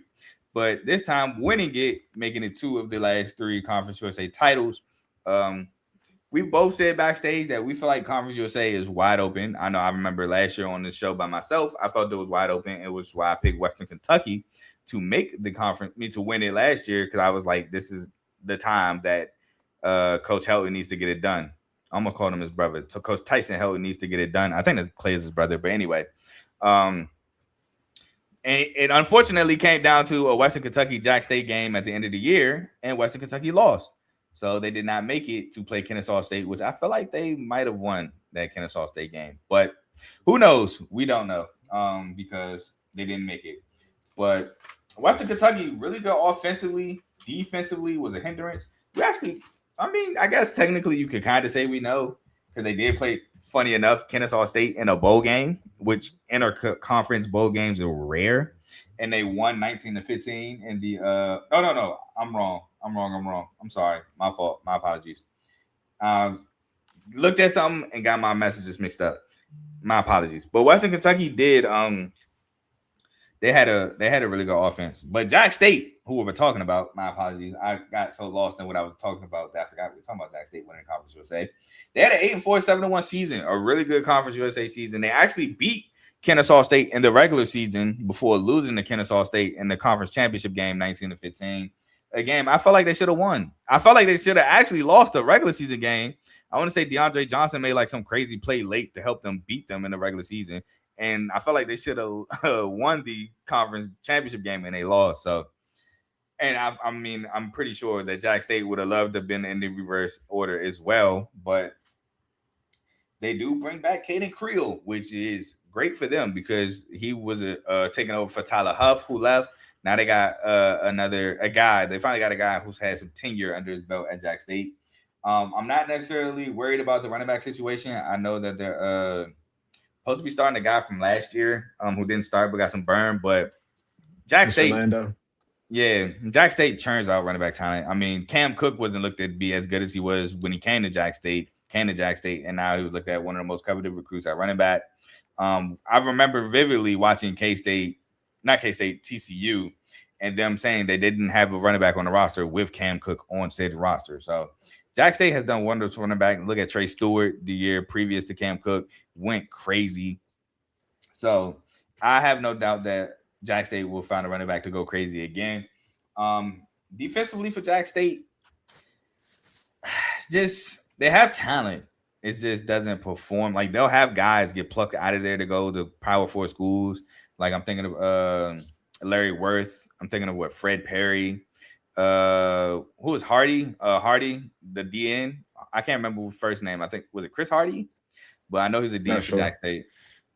Yeah, so they have had talent get plucked out of there to go Power 4, but if they could figure it out where the defense can be like super solid, they'll easily win the Conference USA. But talk to me a little bit about Jack State, Ace. Oh, by the way, my fault. They did win the Veterans Bowl 17-13 versus Troy. I have to announce that. Yeah, I think Jack State is a pretty decent choice as the champions for the Conference USA. I know the transition from losing Rich Rod and a lot of heavy transfers from a couple years ago was a lot, but they still came through. You know, Cam Cook was very efficient last year, very effective last year. I mean, it's going to be a lot to replace him, but like you said, they already have running backs on the roster. I think they're just going to do a running back by committee thing, and I think that's probably going to work well with them because, like you said, they're still bringing Creel back, a guy who could run himself. This has always been a run-heavy offense, and I think that's going to continue to be that. They're very physical, which is always a key to winning games. DeAndre Johnson, very big wide receiver, big target. Receiver. Who, yeah, they can just throw it up to him. Very good down the field threat.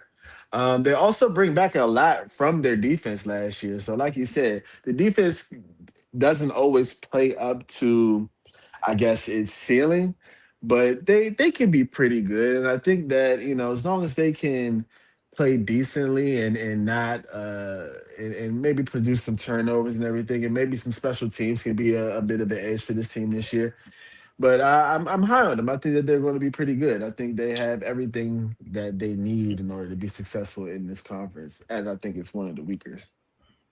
Oh, I think it's the weakest conference out of all conference. Man, yeah, I would even put the Pac-12 above it. To be honest with you, I think it's the weakest conference. Yeah, I'm not mad at that. I would go there, but yeah, man, I think they even lost Garrison Ripper, the kicker, who's been there for quite some time. So special teams, could be a thing. Yep. No, Ripper's there. Oh, he's still there. Yeah, he's well, that's really good then. Oh, that's really good. That them still having Garrison Ripper is really good because, I mean, I think he had some misses last 70%. Year. Yeah, a few, but yeah. I want to say the year they won the Conference USA. Excuse me. I want to say the year they really only had one bad game. Yeah, versus Delaware. 4 for 5 from 50 plus. So with the longest 52. Last year he had a longer 51. He was 1 of 1, and then 8 of 10 from 40 to 49. So he's been a solid contributor kicker for them there. Again, I think he had a big kick to propel them to the Conference USA Championship 2 years ago when they won it. So him being there is really big. They returned 3 starters on offense, 1 O lineman, 5 on defense. So a lot of turnover for this Jack State team. Returning only 8 starters. Again, Caden Creel at quarterback, who won 130 of 211, 61.6% completion percentage, 1,514 yards, 9 touchdowns, and 4 picks, 182 carries, 1,075 yards, and 7 touchdowns. DeAndre Johnson, who Ace brought up earlier, 6'8" guy who had 30 catches for 724 yards and 6 touchdowns. He caught like a big Hail Mary against Kennesaw State in the regular season. Max Saunders, a linebacker who had 85 total tackles, 46 solos, a sack and a half, 2 pass breakups, and a forced fumble. Walker Osteen, a linebacker who had 84 total tackles, 51 solos, 2.5 sacks, a pass breakup, 3 picks, a forced fumble, and a fumble recovery. Caleb Nix, a defensive back who had 63 total tackles, 38 solos, 3 pass breakups, 4 interceptions, a pick 6, 3 fumble recoveries, and a scoop and score touchdown. Traquan Fagans, a cornerback who had 36 total tackles, 27 solos, 9 pass breakups, and a pick.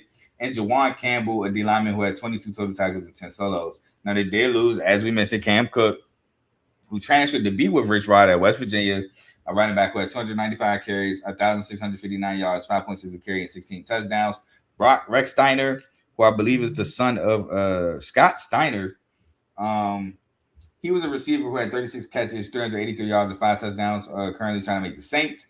Pearson Baldwin, a tight end who had 26 catches, 302 yards, and 2 touchdowns.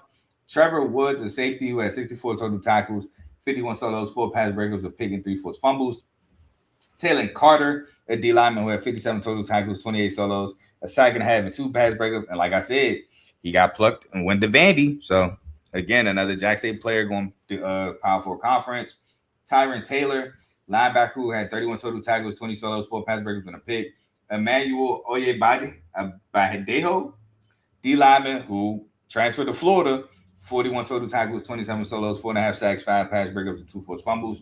And Garin Stansbury, a DN who had 23 total tackles, 15 solos, a sack, and a pass breakup. Ace, let's get into this transfer portal where they were 89th in overall recruiting, 103rd in transfers with 21 transfers incoming, 8 of them being O-linemen. So they going to have their pick of the litter to try to figure out this O-line.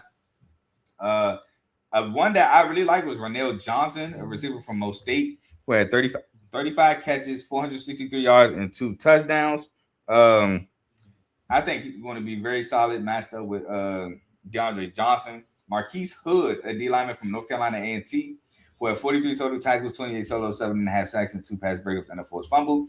And Darius Cannon, a receiver who had 76 catches, 726 yards, and 3 touchdowns, also from North Carolina A&T. Any transfers you wanted to talk about?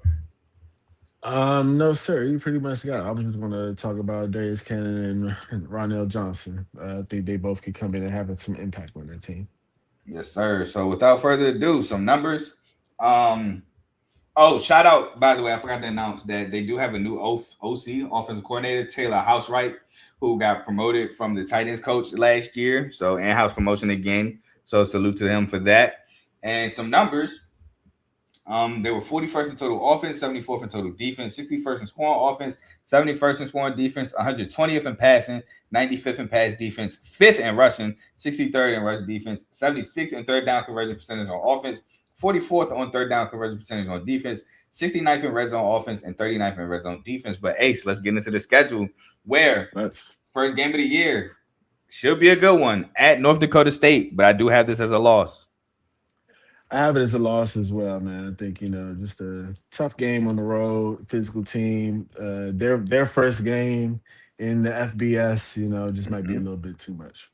It's funny. Jack State won their first game in the FBS. Now, what was that against? It was 3 years ago now. Who was that against?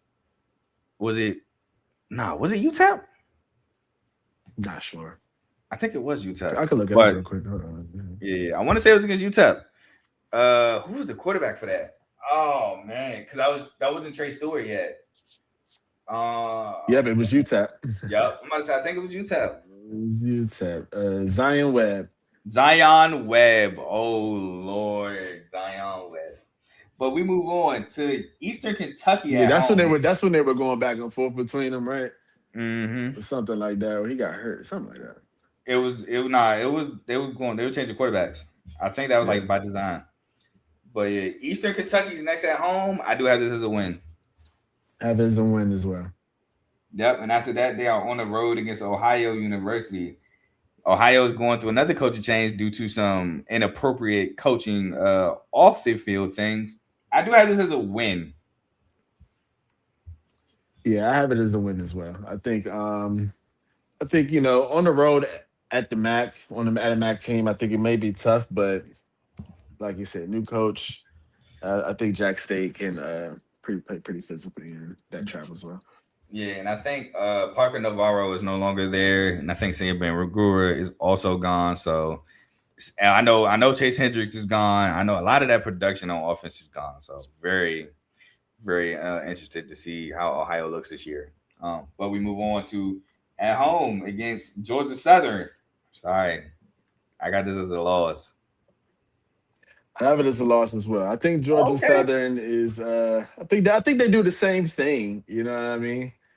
As far as like how they run and everything, but I just like their program a little bit better, to be honest. And Yeah, it has nothing to do with on the field. I think it's gonna be a little different this year because I don't think Max Johnson gonna do too much running. But um, Yeah.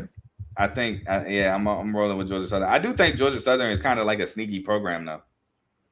Um, but we move Oh, on I to, forgot Mac Johnson was there. yeah, man, come on, man. Man, my man Can last year ball out. can I change it? I mean, you can. I want to change it. I want to change it. I want to change it. It's a win. It's Are a you, win. you seriously changing it? You can change it on I'm here. serious. I'm serious. I'm serious. That's I'm messed serious. up, bro. You doing my dog so dirty. I don't care, man. I don't care. My man really changed it just because. Oh, Max Johnson there is a win. That's I'm a crazy. hater. Well, we can see. We'll move forward. At At least I'm home, consistent. I respect it. Hey man, I got quarrels with some guys too, so I respect it. At home against Middle Tennessee State, which is their Conference USA on home opener, excuse me, I do have this as a win. I have it as a win as well. Then on the road in a rematch of the Conference USA Championship last year at Kennesaw State, I have this as a win. I have it as a win. Then back home against FIU, I do have this as a win. I have this as a win as well. On the road against New Mexico State, I have as a win. I have this as a win. Back home against Sam Houston, I have this as a win. I also have this as a win. On the road against Western Kentucky, I have this as a loss. I have it as a loss as well. I think Western Kentucky is just a little, at home as well. I think it's just one of those things. Yep. Then at home, senior night against Missouri State, I have this as a win. I have it as a win as well. And their last game of the year at Delaware, I have this as a win. I have it as a loss. I think it's going to be a little tricky game on the at the end of the season, but I don't think it stops them from getting to the championship. I just think that, I think that Delaware defense is in for some trouble if they not improved with this run game and Caden Creel and whoever's at running back at the time. I'm gonna roll with Jack State to finish 9-3, 7-1, taking the over 7.5 win total.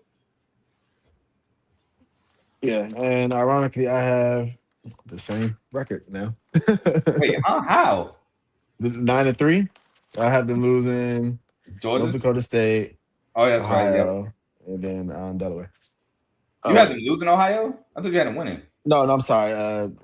Western Kentucky and Delaware.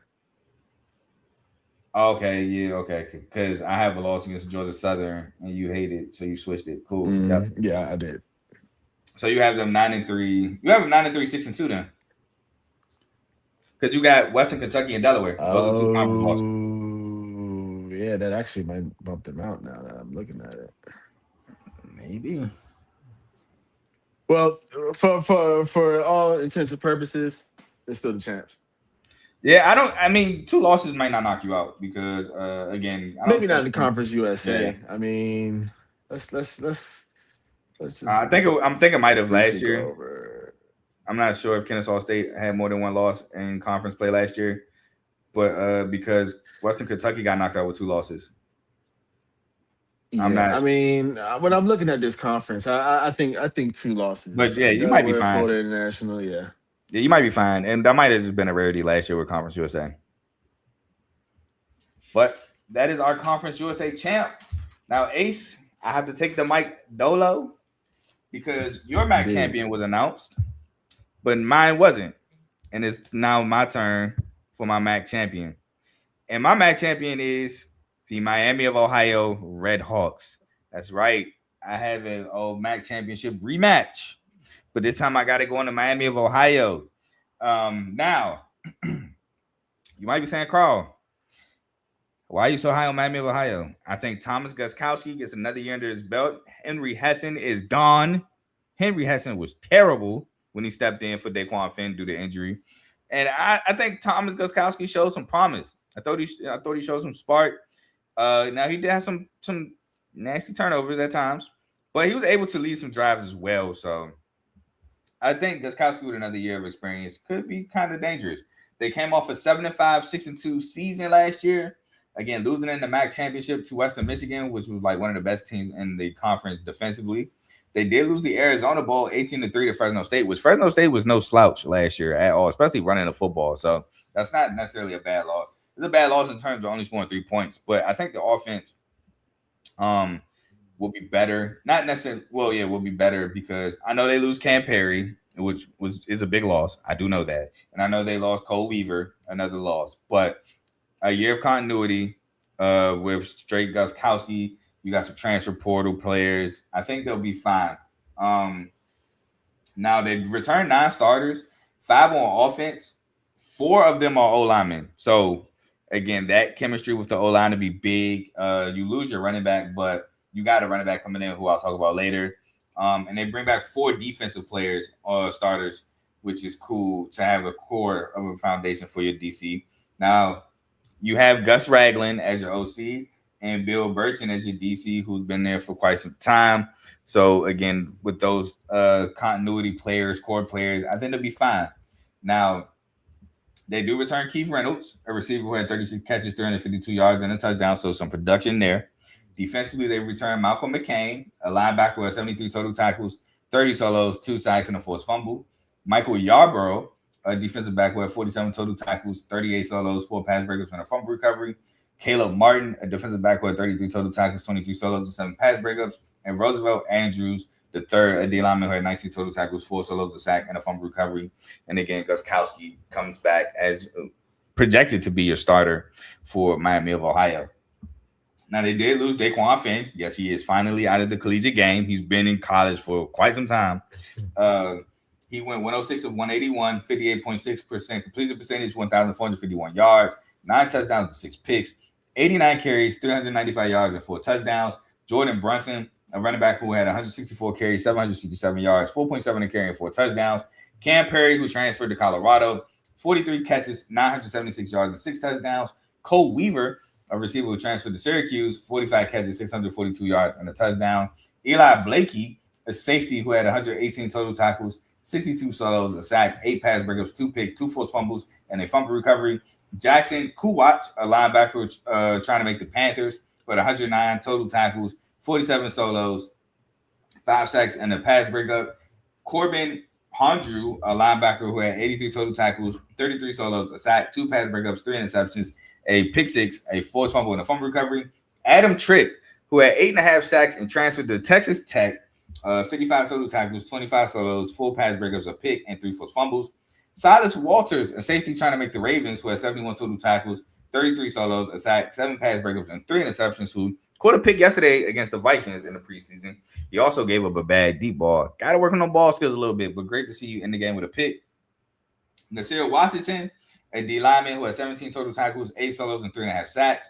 They had the 100 total overall recruiting class, 84th in transfers, bringing in 17 total transfers. One being Micah Coleman, a D lineman from Cincinnati, 33 total tackles, 10 solos, 2 sacks. Cade Yakameli, running back from Wisconsin, which I think will be real big in replacing Jordan Brunson. He had 38 carries for 128 yards, a 3.4 carry. Going to have much more of a workload with Miami of Ohio.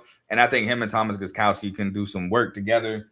Not Gostkowski necessarily running the football, but I think Gostkowski with some play action and things like that, the Yakimelli will be really big for Miami of Ohio.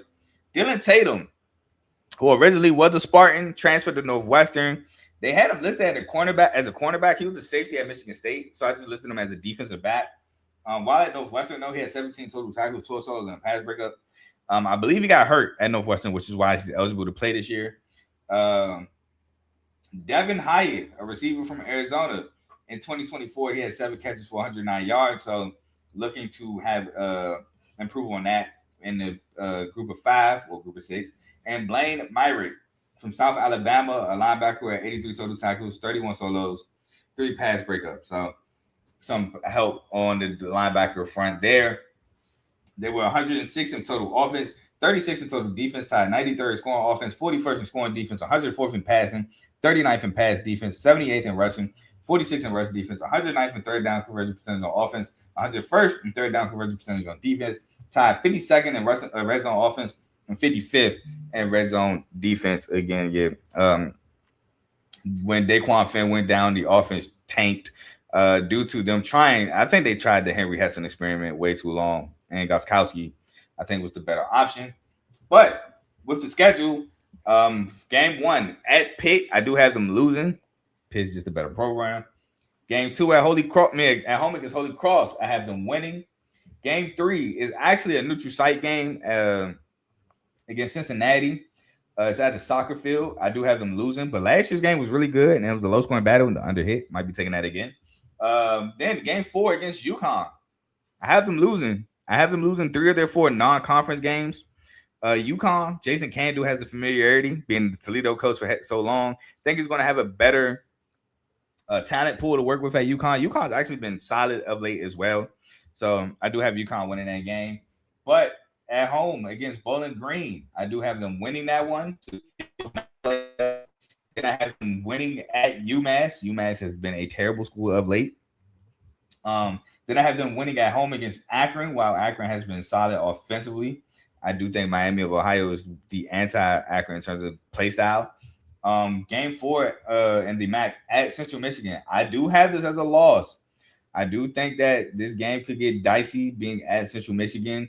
If Miami of Ohio's offense don't come up to snuff, could get a little hectic, but I do think that it's a game they could also win.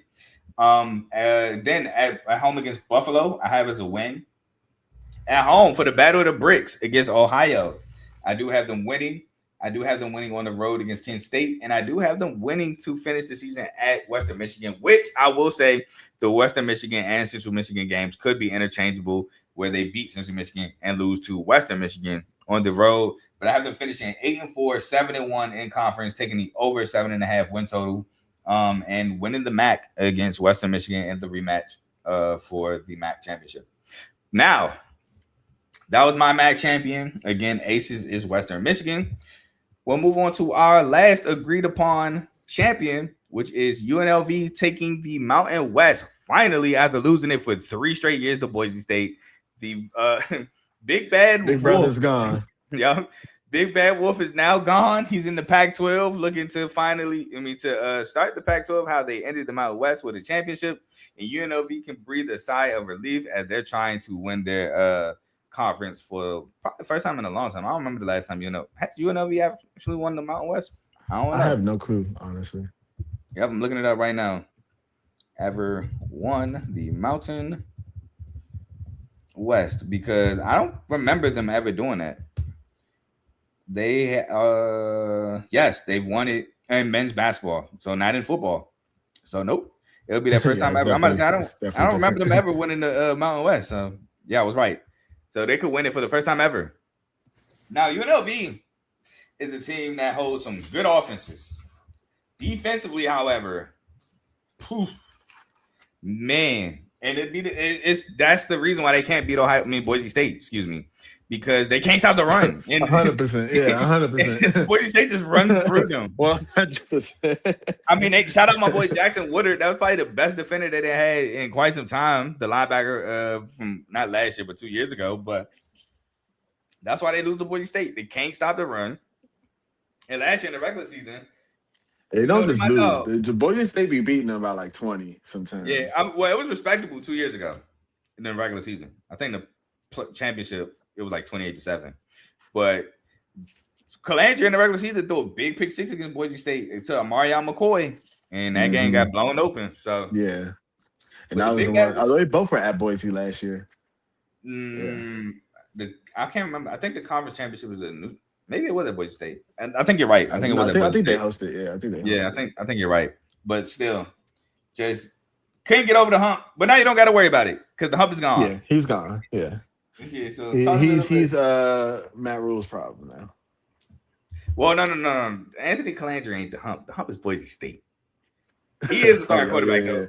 Yeah, you're right, He you're is, right. he is the starting quarterback for Nebraska. Oh, got announced a couple days ago. So salute my boy uh, Calandria. My boy, your last year, man. Go do work. But Ace, ball out, man. talk to me a little bit about UNLV. Yeah, I think UNLV is going is obviously an interesting team. I think, yeah, with Boise State being gone, with San Diego State being gone, Fresno State, Colorado State, Utah State. I mean, it seems like this kind of league is kind of opened up for them, right? Mm-hmm. I think that they are the ones who you think of as legitimately the most high power offense in this conference, even with Jackson Arnold coming in. Dan Mullen is just a great coach. You know, we trust Dan Mullen. We've seen what Dan Mullen can do with less. You know what I mean? And worst case scenario, Alex Orgy is still back there, and he has a little bit in No, him that he can. let's No, not. no, Please. I'm just saying. The run the game. I'm just saying he can probably help. He can make the run game even more explosive as long as he's the game manager. They may not have to like uh, put up 40, 50 points every game if the defense is better than last year's, hopefully. Yeah, please. But Let's not get to a point where Alex Orji in the game because that means we're cooked in terms of this preview. yeah, probably so. Yeah, probably so. Probably so. Yeah, But bro. yeah, either way though, I just like this team's identity. I think that they're always fun to watch. And even when you look back at last year, I mean, last year the games that they lost, they pretty much lost aside from New Mexico. But New Mexico is a respectable loss. I think that this team was going to pick up pretty much where they left off at. Let's not forget though, this team almost lost to Miami of Ohio because Anthony Calandri was out there low fin. They knocked Daquan Finn out the game, and that's how they won that game. Mhm. And it was Daquan fault. Finn fault why he got knocked out the game, and when he got knocked out, he threw a pick six in the process of getting knocked out. But yeah, they went 10-2, 6-2 last year. Again, lost the Mountain West 38-21 to Boise State. Then lost a Frisco Bowl 17-10 to Ohio. In that game, Calandria again was low fin. But Ohio actually Yeah, had a really good defense that might have last been one year. of his worst games. Huh? Yeah, Low-key. Ohio had a pretty solid defense last year. And Parker Navarro was kind of running through UNLV because again they can't stop the run. Yeah. But Where's Justin Flo when you need him? and he's still there, getting hype. Hey man, what remember that picture Alec Bowman had like seventh first day of school at Oklahoma State 3 years ago? That's Yeah, like Justin Kim. Flo. Yeah, that's definitely him now. Allen Bowman. I told people Allen Bowman. It was not him. It was Ollie Gordon in that backfield. But anyway, that's a different story for another day. They returned 7 starters, 3 on offense, 2 of them being on linemen, and 4 on defense. But the main starter that they returned is Jaden Thomas, the now junior running back, who's probably the best running back in this conference. To be honest with you, could have probably went power forward. I'm assuming some schools reached out, but He he decided definitely could have. yeah, but he decided to stay at UNLV. Had 148 carries, 1,036 yards, 7 to carry, and 12 touchdowns. He also had 39 catches for 237 yards and a touchdown. Returned Jake Pope, a safety who had 80 total tackles, 38 solos, 60 a sack and a half, 3 pass breakers, and a pick. Blessing Alualu Tuo Lamento, sorry, sir, linebacker, 61 total tackles, 27 solos, a pass breaker, and a forced fumble. LaTerrence Welsh, a defensive back, with 24 total tackles, 16 solos, 2 pass breakers, and 5 picks. And Lucas Conti, a D lineman with 22 total tackles, 10 solos, and 2.5 sacks. Now, they did lose my boy Calandria to Nebraska, as we talked about. 215 or 417. No, 275 or 417, excuse me. 65.9% completion percentage, 3,459 yards, 23 touchdowns and 9 picks, 127 carries, 649 yards, 10 touchdowns on the ground. Now, I will say the way he left UNLV was very distasteful telling Dan Mullen and the coaching staff that he experienced the transfer portal the year prior and doesn't want to experience that again, just to experience it again in Jets and Nebraska. So if you are a UNLV fan who dislikes Calandria for that, I can't even be mad at you because I completely understand why he basically lied. So I 100% feel you. Um, they lost Jaden Bradley, who just made a crazy catch for the Commanders yesterday in the preseason game. A receiver had 58 catches for 931 yards and 4 touchdowns. Lost Troy O'Meara, a receiver to New Mexico. He had 31 catches, 514 yards, and 5 touchdowns. DeJuan Reynolds, a receiver who had 33 catches, 471 yards, and 5 touchdowns. Lost Verkees Gums, a tight end who had 11 catches, 168 yards, and 3 touchdowns. Marcel McDuffie, a linebacker who had 112 total tackles, 55 solos, 2 sacks, 3 pass breakups, 2 picks, and 3 fumble recoveries. Jaheim Joseph, a safety who had 80 total tackles, 38 solos, a sack and a half, 3 pass breakups, and a pick. Tumis Adelaide, a defensive lineman who transferred to Syracuse, 48 total tackles, 19 solos, 6 sacks, 3 pass breakups. Osi Agbasi, a D lineman who had 17 total tackles, 6 solos, and a sack.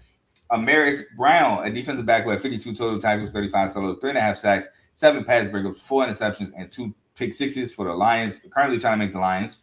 Andrew Powdrill, a safety who transferred to West Virginia, had 63 total tackles, 41 solos, and 5 pass breakups. And Jalen Lee, a defensive lineman who had 33 total tackles, 6 solos, a sack, forced fumble, and a fumble recovery. Now, before we move on to the transfer, I will say this. Dan Mullen is the reason why I did pick UNLV to win the conference championship last year. So, just speaking on to what you said about Dan Mullen being able to do more with less and believing in Dan Mullen, that is another reason why I picked them this year. But let's move on to the transfer portal, where they were 68th overall recruiting class, which is really good for the group of 5, and 78th in transfers with 20 incoming transfer players. Obviously, like we talked about, Jackson Arnold from Auburn. Well, last year he was kind of like luster. He went 136 to 215, 63.3% completion percentage, 1,309 yards, 6 touchdowns to 2 picks, 112 carries, 311 yards, and 8 touchdowns on the ground. Taz Riddick, a receiver from Oregon State, 30 catches for 391 yards. Omarion Walker, a receiver from Middle Tennessee State, who had 15 catches, 201 yards, and a touchdown. Kyron Chambers, a cornerback from SMU, 30 total tackles, 19 solos, and 2 pass breakups. And Cam Santi, a linebacker from Holy Cross, who had 105 total tackles, 45 solos, 4.5 sacks, 5 pass breakups, and 5 forced fumbles. Anybody you want to highlight, Ace? No, sir. You got to everybody. And to be honest, the only people that I really wanted to highlight was Jet Thomas and Jackson Arnold. I think everything's going to go through those 2 guys this year. And their success really hinges on them and the defense just being serviceable. Yeah. Yeah, Justin Flo, which I don't even is he even going to start? He didn't even start last year. I Justin Flo going to actually I start. don't even think he's going to start. But he's a good social media guy. You know what I mean? Hey, like, dog, you keep staying in college, but you're not even starting. Like, I mean, enjoy it while it lasts. We all miss the sport. Don't get me wrong. This the last rodeo, so yeah, you're gonna have to. Don't get me wrong. I definitely can see it, but bro, the fall, I don't want to say the fall, but like, no, it is the fall because he was the expectations versus the reality was just wasn't he like a 5-star linebacker when he went to Oregon? Yeah, he was like the guy. Yeah, of the class. Yeah. I mean, if his high school highlight tape is any indication of what he could have been, like the difference is jarring. Yeah, I know. I wanted to see Bro ball like when he went to Arizona. Like, all right, can Bro ball out? And it's just been don't happen for everybody though, man. Yeah, very disappointing, but enjoy it, man. Some numbers for UNLV. We were 20th in total offense, 115th in total defense, 18th for scoring offense, 89th for scoring defense, 40th in passing, 110th in pass defense, 23rd in rushing, 103rd in rush defense, 28th in third down conversion percentage on offense, 17th in third down conversion percentage on defense, tied 39th in red zone offense, but 121st in red zone defense. Ace, let's get into the schedule. We're first up. Yes, sir. Banger week 0 against Memphis at home. I have as a win. Then on the road against Hawaii, I have as a win. Then on the road against North Texas, I have as a win. I also have as a win. Then on the road against Akron, I have as a win. Then at home against Cal, I have as a loss. I also have that as a loss. No way. Then at home against North Dakota State, I actually have this as a loss. I'm not mad at that. I went back and forth with that, but I have it as a win. Yeah, I had it as a win, scribbled it out, had it as a loss. Um, at Air Force, I have as a win. Another one I went back and forth with. I have it as a win though. Yeah, I was thinking about this one too because Air Force in that option could pose some troubles for UNLV in that defense. But I think athletically, UNLV poses trouble for Air Force. At Yeah, home against NIU, I have as a win. I also have it as a win. At home against Wyoming, I have as a win. I have it as a win. On the road against New Mexico, I have as a win. Another one I was like, but I have it as a win. On the road against San Jose State, I have as a win. I have it as a win as well. And at home, senior night against Nevada in a rivalry game, I have as a win. I also have it as a win. I think it's going to be a very good season for UNLV. They are the ones to knock off in this conference for a reason. Yep, I have them finishing 10-2, 7-1, taking the over 8.5 win total for UNLV. Yes, sir. I have them at what? I think you got them I only 11 have and them 1, as 8 one and 0. loss. Yeah, 11 Yeah, and 1. Yeah, 11 and 1. 11 and 1, 8 and 0 for Ace. I Yeah. almost, like I said, I almost had that. Because I had to look at the one I scratched. I was like, wait, oh yeah. I had them at 11 and 1, 8 and 0 at first too, but then I Could changed have them up. easily been 10 and 2, Yeah. but yeah, I might just lean into they're the champion. It's their time, you know. Yeah, and they let out a huge sigh of relief. Finally, we did it for the school. Right. But Yeah, Ace, finally got it done. yep, my 10 teams are exhausted. You still have a Sun Belt champion left. Would you like to tell the I people had who's your I Sun would Belt champ? absolutely love to. I would absolutely love to talk about it. And I have a team that it's probably going to be surprising. I think it's a bold pick. You know what I mean? This is the team that came off. They weren't even a bowl team last year. You know, the team that I'm talking about is Marshall, the Marshall Thunder and Herd. Now you may ask, why did I pick Marshall? I picked Marshall for one reason and one reason only. I picked him because of Carlos Del Rio Wilson. I think that he Disgusting. is. Disgusting. No, Very wait, disgusting. wait. Very No, disgusting of you. I like bruh. I like bruh. So like, I don't think he's like. I don't think he's Hey, Johnny Manziel or anything. But bruh got talent, son. He has I talent. remember him at Syracuse, bro. No. Right, bro, I got talent, bro, and I think when you just put him in the Sun Belt, bro, I think he can make some shake. Also, this team only they lost like 4 games by less than a touchdown last year, um, and one of them in double overtime. And I know that it's not great to judge teams off of what they Last did year. last year, particularly these. But when Mhm. he came in last year, Marshall kind of got they offense had a bit more of a spark to it. It would look more fluid than it did previously. So I'm just thinking that another year for him, I think he could just. I think he's could possibly be one of the better players in that league, if not one of the best players in that league. I just believe in them. I believe in them. I'm not gonna act like this is a completely analytical take. I'm not gonna act No, like you this said is it's a bold anything. take, so I respect it. Yeah, you know what But I mean. no, But and disgusting. then and then, and then across the roster, they do have a lot of players that are projected to be all Sun Belt players. Now, whether that's first team, third team, whatever, they are high on them. Jalen Slappy coming back on the line. Tariq Montgomery, I believe, one is on the right, one's on the left, one's a guard, one's a tackle. But I think those guys can help Joe Sean Barbie be have another decent season there as the running back, get the running game going. I think I want to say they had the top 25 run game last year, if I'm not mistaken. I could be wrong, but I can look it up. yeah, I think the conversion of losing those close games last year, I think it may help them. I think the defense may take a bit of a step up. They have a lot of cohesion coming back. I think a lot of their transfer players are players that you know, weren't necessarily getting. I think the players that they bring back on defense were players that were getting burned last year. So So I just like them. I'm not going to be like, yeah, this is going to be the best Marshall team ever. But I think that their floor is pretty decent, and I think that they can get to the championship, and I think they can win, man. And granted, So yes, we have James Madison there. I think James Madison is great. If I didn't pick Marshall with this bold pick, I would probably pick James Madison. Marshall was 22nd in the country in rushing. There we go. Hell yeah. See, little something.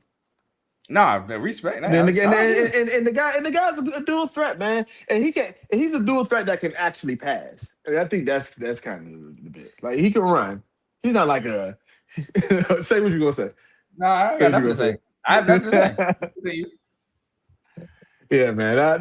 That's all. We can get to the schedule, man. I just like his chances of having some maturing and this Marshall team showing out a little bit. So Now, I'll say this, and there's nothing about what you're saying. Ace told me Marshall was his Sun Belt champ. He never told me the reason behind him picking the Sun Belt champ. Matter of fact, the only thing I he told definitely me about this was nostalgia reasons, and I said, "Yeah, Rakeem Cato." That's all he told me. He did not tell me it's because of Carlos W. Wilson. Probably because he wanted to save my why ruin reaction. the surprise? Yeah, why Exactly. ruin the surprise? Why ruin the surprise? But nostalgia does play a big part of it. So it's both. It's both. But anyway, let's get to the schedule, man. All right, so first off, we had them at starting out at Penn State. I don't think anybody, by any stretch of the imagination, thinks they're going to beat Penn State, even with James Franklin gone. I So mean, Matt obviously Campbell that's ain't a bad second, that's a ain't L. a bad head coach. Matt Campbell, Yeah, nah. Iowa I State mean, head yeah, coach. basically play Iowa State, and I wouldn't Yeah, have them beating Iowa State no. either. So then we had them at Middle Tennessee. As I said previously, I'm not high on Middle Tennessee at all, so I have that as a Respect. win. At Missouri State, I think that they actually lost to Missouri State last year by 1 point. I think this is a good revenge game for them, get them back rolling. So I had them going to Missouri State and winning. Next, you have Gardner Webb. Gardner Webb, I think there's a talent difference, obviously, because they are in a different division. The FCS, yep. So a W, yes. Next, we have at James Madison. Tricky, tricky, tricky game. But I believe I stated previously, I think that Marshall's going to go in there and they're going to win. And this win will be their statement win for everyone else in the conference to put them on notice, let them know that, hey, this is a team that you have to deal with. And how they win this game, your guess is as good as mine. I But I thought you were gonna say definitely Carlos Del Rio Wilson. I was about to I mean, this we look, out the he's going mud. to have a great game. He's going to have a great game for them to win this. For them to do anything that I had them doing this season, he's going to have to be the engine to make this run. I'm sorry, it Very just true. is what it Very is. true. You know what I Very mean? true. And I like the kid, man. I think bro got talent, man, and he gonna show out a little bit. Next, Coastal Carolina at home. I have that as a W. Then we have South Alabama on a Tuesday. Very interesting. South Alabama is coming into West Virginia to play Marshall, so I think that works to their advantage, and I have them Mm-hmm. winning. Mm-hmm. Next, we have Old Dominion. At Old Dominion, obviously going to be a tough game, a very physical game. Um, but I have them winning. I have them winning. Like I said, I think that they are going to come in. They're going to make a statement. It's going to be a crazy year for Marshall. Next, at Georgia Southern, I do think this is when a bit of the luck and the magic Hold on, runs hold out. on, I hold on. think Let me remind you, Max Johnson at quarterback. yes, yes, yes. But yes, I'm not going to change this one though. I, and I'm not changing it just because I think that they have good, but they're going to. I think they have a good season, but they're going to stumble somewhere, man. You know how these conferences are, these No, games are. A lot of teams lose the ones that you don't think that they should lose, and that is going on true. the road could very easily happen. So, kudos to you, Max Johnson. You got one. Next, next we're going to App State. App State. Well, App State is coming to West Virginia to play them. I think. Being at home, bounce back game. I think they're going to get it back in order. Then next they play Georgia State. I believe their senior day. Another good victory. Those guys are going to go out. Some good memories with that game. And then last game of the season at University of Louis. What's that? Lafayette Monroe. Louisiana Lafayette. Oh, Yeah, was it UL? Louisiana. Is it ULM or ULM. ULL? Oh yeah, Louisiana It's Monroe. ULM. ULM. Yeah, Monroe. Yeah, I have them winning that game. going into the Sun Belt Championship with some momentum. Now, whether they play James Madison, Old Dominion, I don't know. But I believe it's going to be a rematch, and I think Marshall will win. All right. So final record, Ace. Final record, I have them at sorry, let me double check, make sure I'm right. Have them at 10-2. No, yeah, it's 10-2. 10-2, 7-1 in Sun Belt. All right. So you got the over 7.5 win total for Yes, sir. Marshall. Great year. Great year. Now, will it be like this next year? Probably not, but Yeah, because Carlos Del Rio Wilson will finally be out of college, huh? But yeah, the magic's gone. You gotta love them fifth, 6 year guys, man.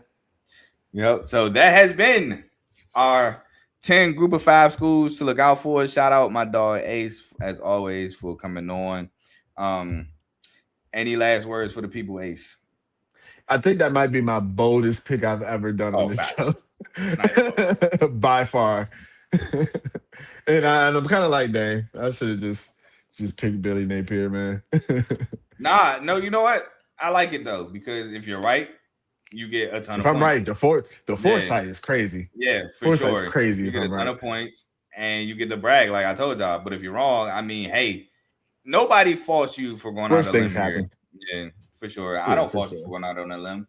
Uh, Nah, but like, yeah, man. Thanks for having me though. Like as always, it's been great. I'm fine. I'm glad that we're finally at this show because this means that the season is ooh, upon us, man. We got less like what 6 days 6 days until we get left. college football back, man.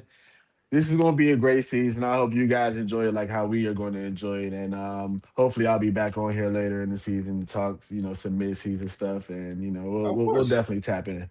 Of course, all you gotta do is just let me know. You're all open door policy. But for sure, man, 6 days away. This is the last weekend for quite some time with no college football.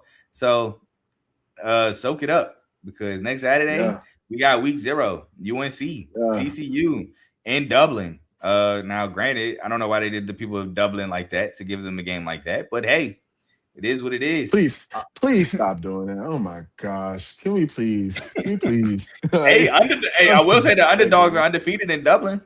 So UNC, there's some hope. Stop playing the Ireland. Hey, stop playing football in Europe. Please.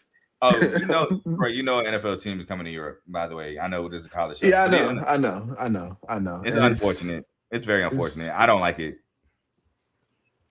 I know players the are not going to like it. yeah, I don't want to get anti-capitalist on here, but so Nah, where does the buck stop? I mean, come on. you're, Why can't you're they not just have wrong. their own league? We I don't had the NFL understand Europe that. when we were kids. Yeah, but you see, nobody had interest in that. You No, you saw those teams on Madden and you went straight past them. no, I'm not gonna You lie. went, I did. I was the weird one that didn't. I actually wanted to play as the Fire and all that. I can't lie. But I didn't know it was NFL Europe. I was just intrigued because it was hey, different. James Harrison played in NFL Europe, so I mean, respect, I guess, but Yeah, I, but I I thought it can't was do it, different. man. I just liked it because it was different. I didn't know it was NFL Europe at the time. Yeah, I just thought it was look, just yeah. does the NFL having a developmental league seem like a good idea? Of course, I think it is a good idea, but also I think football is one of those sports where it's like the the toll that it takes to have a Yeah, developmental team is kind of like it could be a bit counterintuitive because some of these guys could get so banged up that they're never going to have the opportunity I anyway, see. Yeah, I see what you're saying. I mean, But but you got like you yeah, said, you got your James Harrisons. You got. I mean, I don't know if Kurt want to play. I think Kurt want to play NFL I Europe for think he some time. did. Yeah. I think he So you did. got some stories out of it, but I'd rather the NFL Europe than a NFL team in Europe. Like I would rather that. Yeah, yeah, for sure. Agreed. Yep. But my final I'm words. actually. Oh, go ahead. I Go thought ahead. that good. No, No, go. no, no. I was about to say I'm actually going to a Canadian football game in a couple weeks, but Oh, we're not salute. doing that. We're going. No, we're not. We're going to a baseball game instead. I Just was about thought to about say it. salute. I mean, I don't know how hard it is, passing the border, but that'd have been cool. That'd have been kind of interesting. Um, Yeah. but my final words, Michigan State, please. By that time when my nerves get bad, just make a bowl game. Um, again, shout out Ace for giving me his 10 teams and coming on and talking college football with me. Miami fan, of course, so repping the U. Um, You already know what's going on. Hashtag if you're new here, hashtag not a JMU fan, but they are a group of 5 schools, so I wear the conference I'm talking about, or the G5 I'm talking about. Now for my playoff, because this ain't the last preseason show. I do a show where I predict the college football playoff, the bracket, and the awards. So I don't know when that show will be yet, because we got the we got the NFL divisional panels coming up this week. So I'm going to say it'll be any day between Tuesday and Thursday. I know it'll be the last day of Thursday, because Friday is when I'm gonna have to do my week 0 preview, unless I do it Saturday morning. So I got to work Saturday, but Saturday around noon, I should be in the back doing nothing but watching college football. But 100%. yeah, but I know it won't be. It'll be before Friday. I just don't know which day yet. But stay tuned. It will be soon, and that's my last show before the week 0 preview show. So make sure y'all tune into that. Now I got to do some cleaning up, because we are a network. So please, again, like, comment, share, subscribe if you haven't already to this channel. And I appreciate you if you've been with us thus far, because it's been a long ride. But we also got the main show featuring me and Tomo, which next week will not be on our scheduled program. We're normally scheduled from Monday and Thursday, 7 to about 8:30ish. But again, division panels are next week, so that is priority. So we will only be on our division panels, which the AFC North panel should be Thursday at 7 o'clock. So you'll see me and Ace be frenemies Thursday. Yeah, normally be cool, not so polite to each other. Yeah, we ain't gonna be so cool Thursday. So that's always fun. Division panels are always fun. 100%. We have BWT baseball with Teddy for your baseball needs. Check out Teddy. Hasn't been live in a while, but we'll see him eventually. We got FCC fantasy football with Coach Coombs. Football with Coach Coombs, excuse me, which he's dropping his season predictions for teams. So be on the lookout for those. They're dropping on his channel. So make sure you like, comment, subscribe for that. And fantasy football is around the corner. So if your draft is coming up, tune in to Coach. We have Dave's Doghouse, who just dropped the episode, I believe, yesterday, if not yesterday, Friday. But highlights and lowlights of sport. So make sure you check out Dave's Doghouse, the most unique show on the channel. We have RBO, Real Ballers Only, he's now going live Wednesdays at 9. That's his set time. He just dropped the episode Wednesday. His content is mainly NBA, but he just dropped some WNBA content on Wednesday, doing his top 5 MVP in the WNBA. I had some disagreements, but I'm not mad at his 1 and 2. I like Olivia Miles as my 1, but I know AJ's having a great year. She's having a record-breaking year, to be honest. But I don't know, man. Olivia Miles is going so crazy right now. Going insane. And nobody had them being the number 1 seed while Fee was gone, too. And I get the whole team is having a good year, but Miles as a rookie has just been leading the charge. But that's RBO, so make sure you check him out. We have Zero Sports Talk with Griffey, who went live yesterday. He talked about the Lakers and their situation with being bought out. He talked about some other stuff too. I can't remember at the moment, but make sure you check him out. He covers multiple sports on the channel. And we have In the Red Corner featuring Ty, Ricky, and Tomo boxing episodes for all your boxing needs. You check out In the Red Corner. They go live on Sundays, not every Sunday, but when they do go live on Sundays around 6:30. So for all your boxing needs, check them out. Last week's episode was fun to watch. I definitely watched it while I was working on my podcast on my own. So make sure you check them out. And last but not least, family to the show. We got AJ's Birds, where AJ talks about his Eagles. So if you're an Eagles fan, or you just want to hear about the Eagles, or you just like hearing about the NFL, make sure you check out AJ's Birds on his channel, Timeout or Full Timeout. But that's all I got for y'all today. Stay tuned for my next episode doing the playoff and the preseason award, my award picks for like Heisman, Davey O'Brien, Maxwell, Bronco Nagurski, all that good stuff. Again, shout out Ace. But with that being said, wait, before we call out, I'll just give out my quick. Oh my God, here Maxwell. We go. Go up to you, bro. Darian Minson, Malachi Tony, Mark Fletcher, Cooper Barkay. Whoever, it don't matter. The U was coming for everything. We are about to win it all. Oh my God, I cannot wait. I wish y'all could feel what I feel, but you can't because you ain't been a Kane. And I'm sorry for that, but you know what? It is how it's got. It's just how it's got to be. 45-31. And with that being said, we are gone. Peace.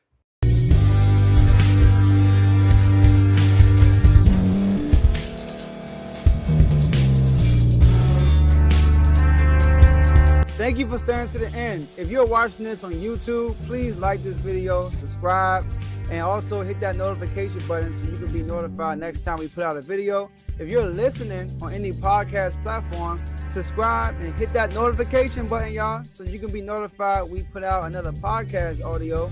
And last but not least, hit that share button. No matter what you're listening to or watching it, hit that share button and send it to somebody that you know that would love to watch this episode you just listened to. So once again, thank you for staying to the end, and we'll see y'all in the next episode.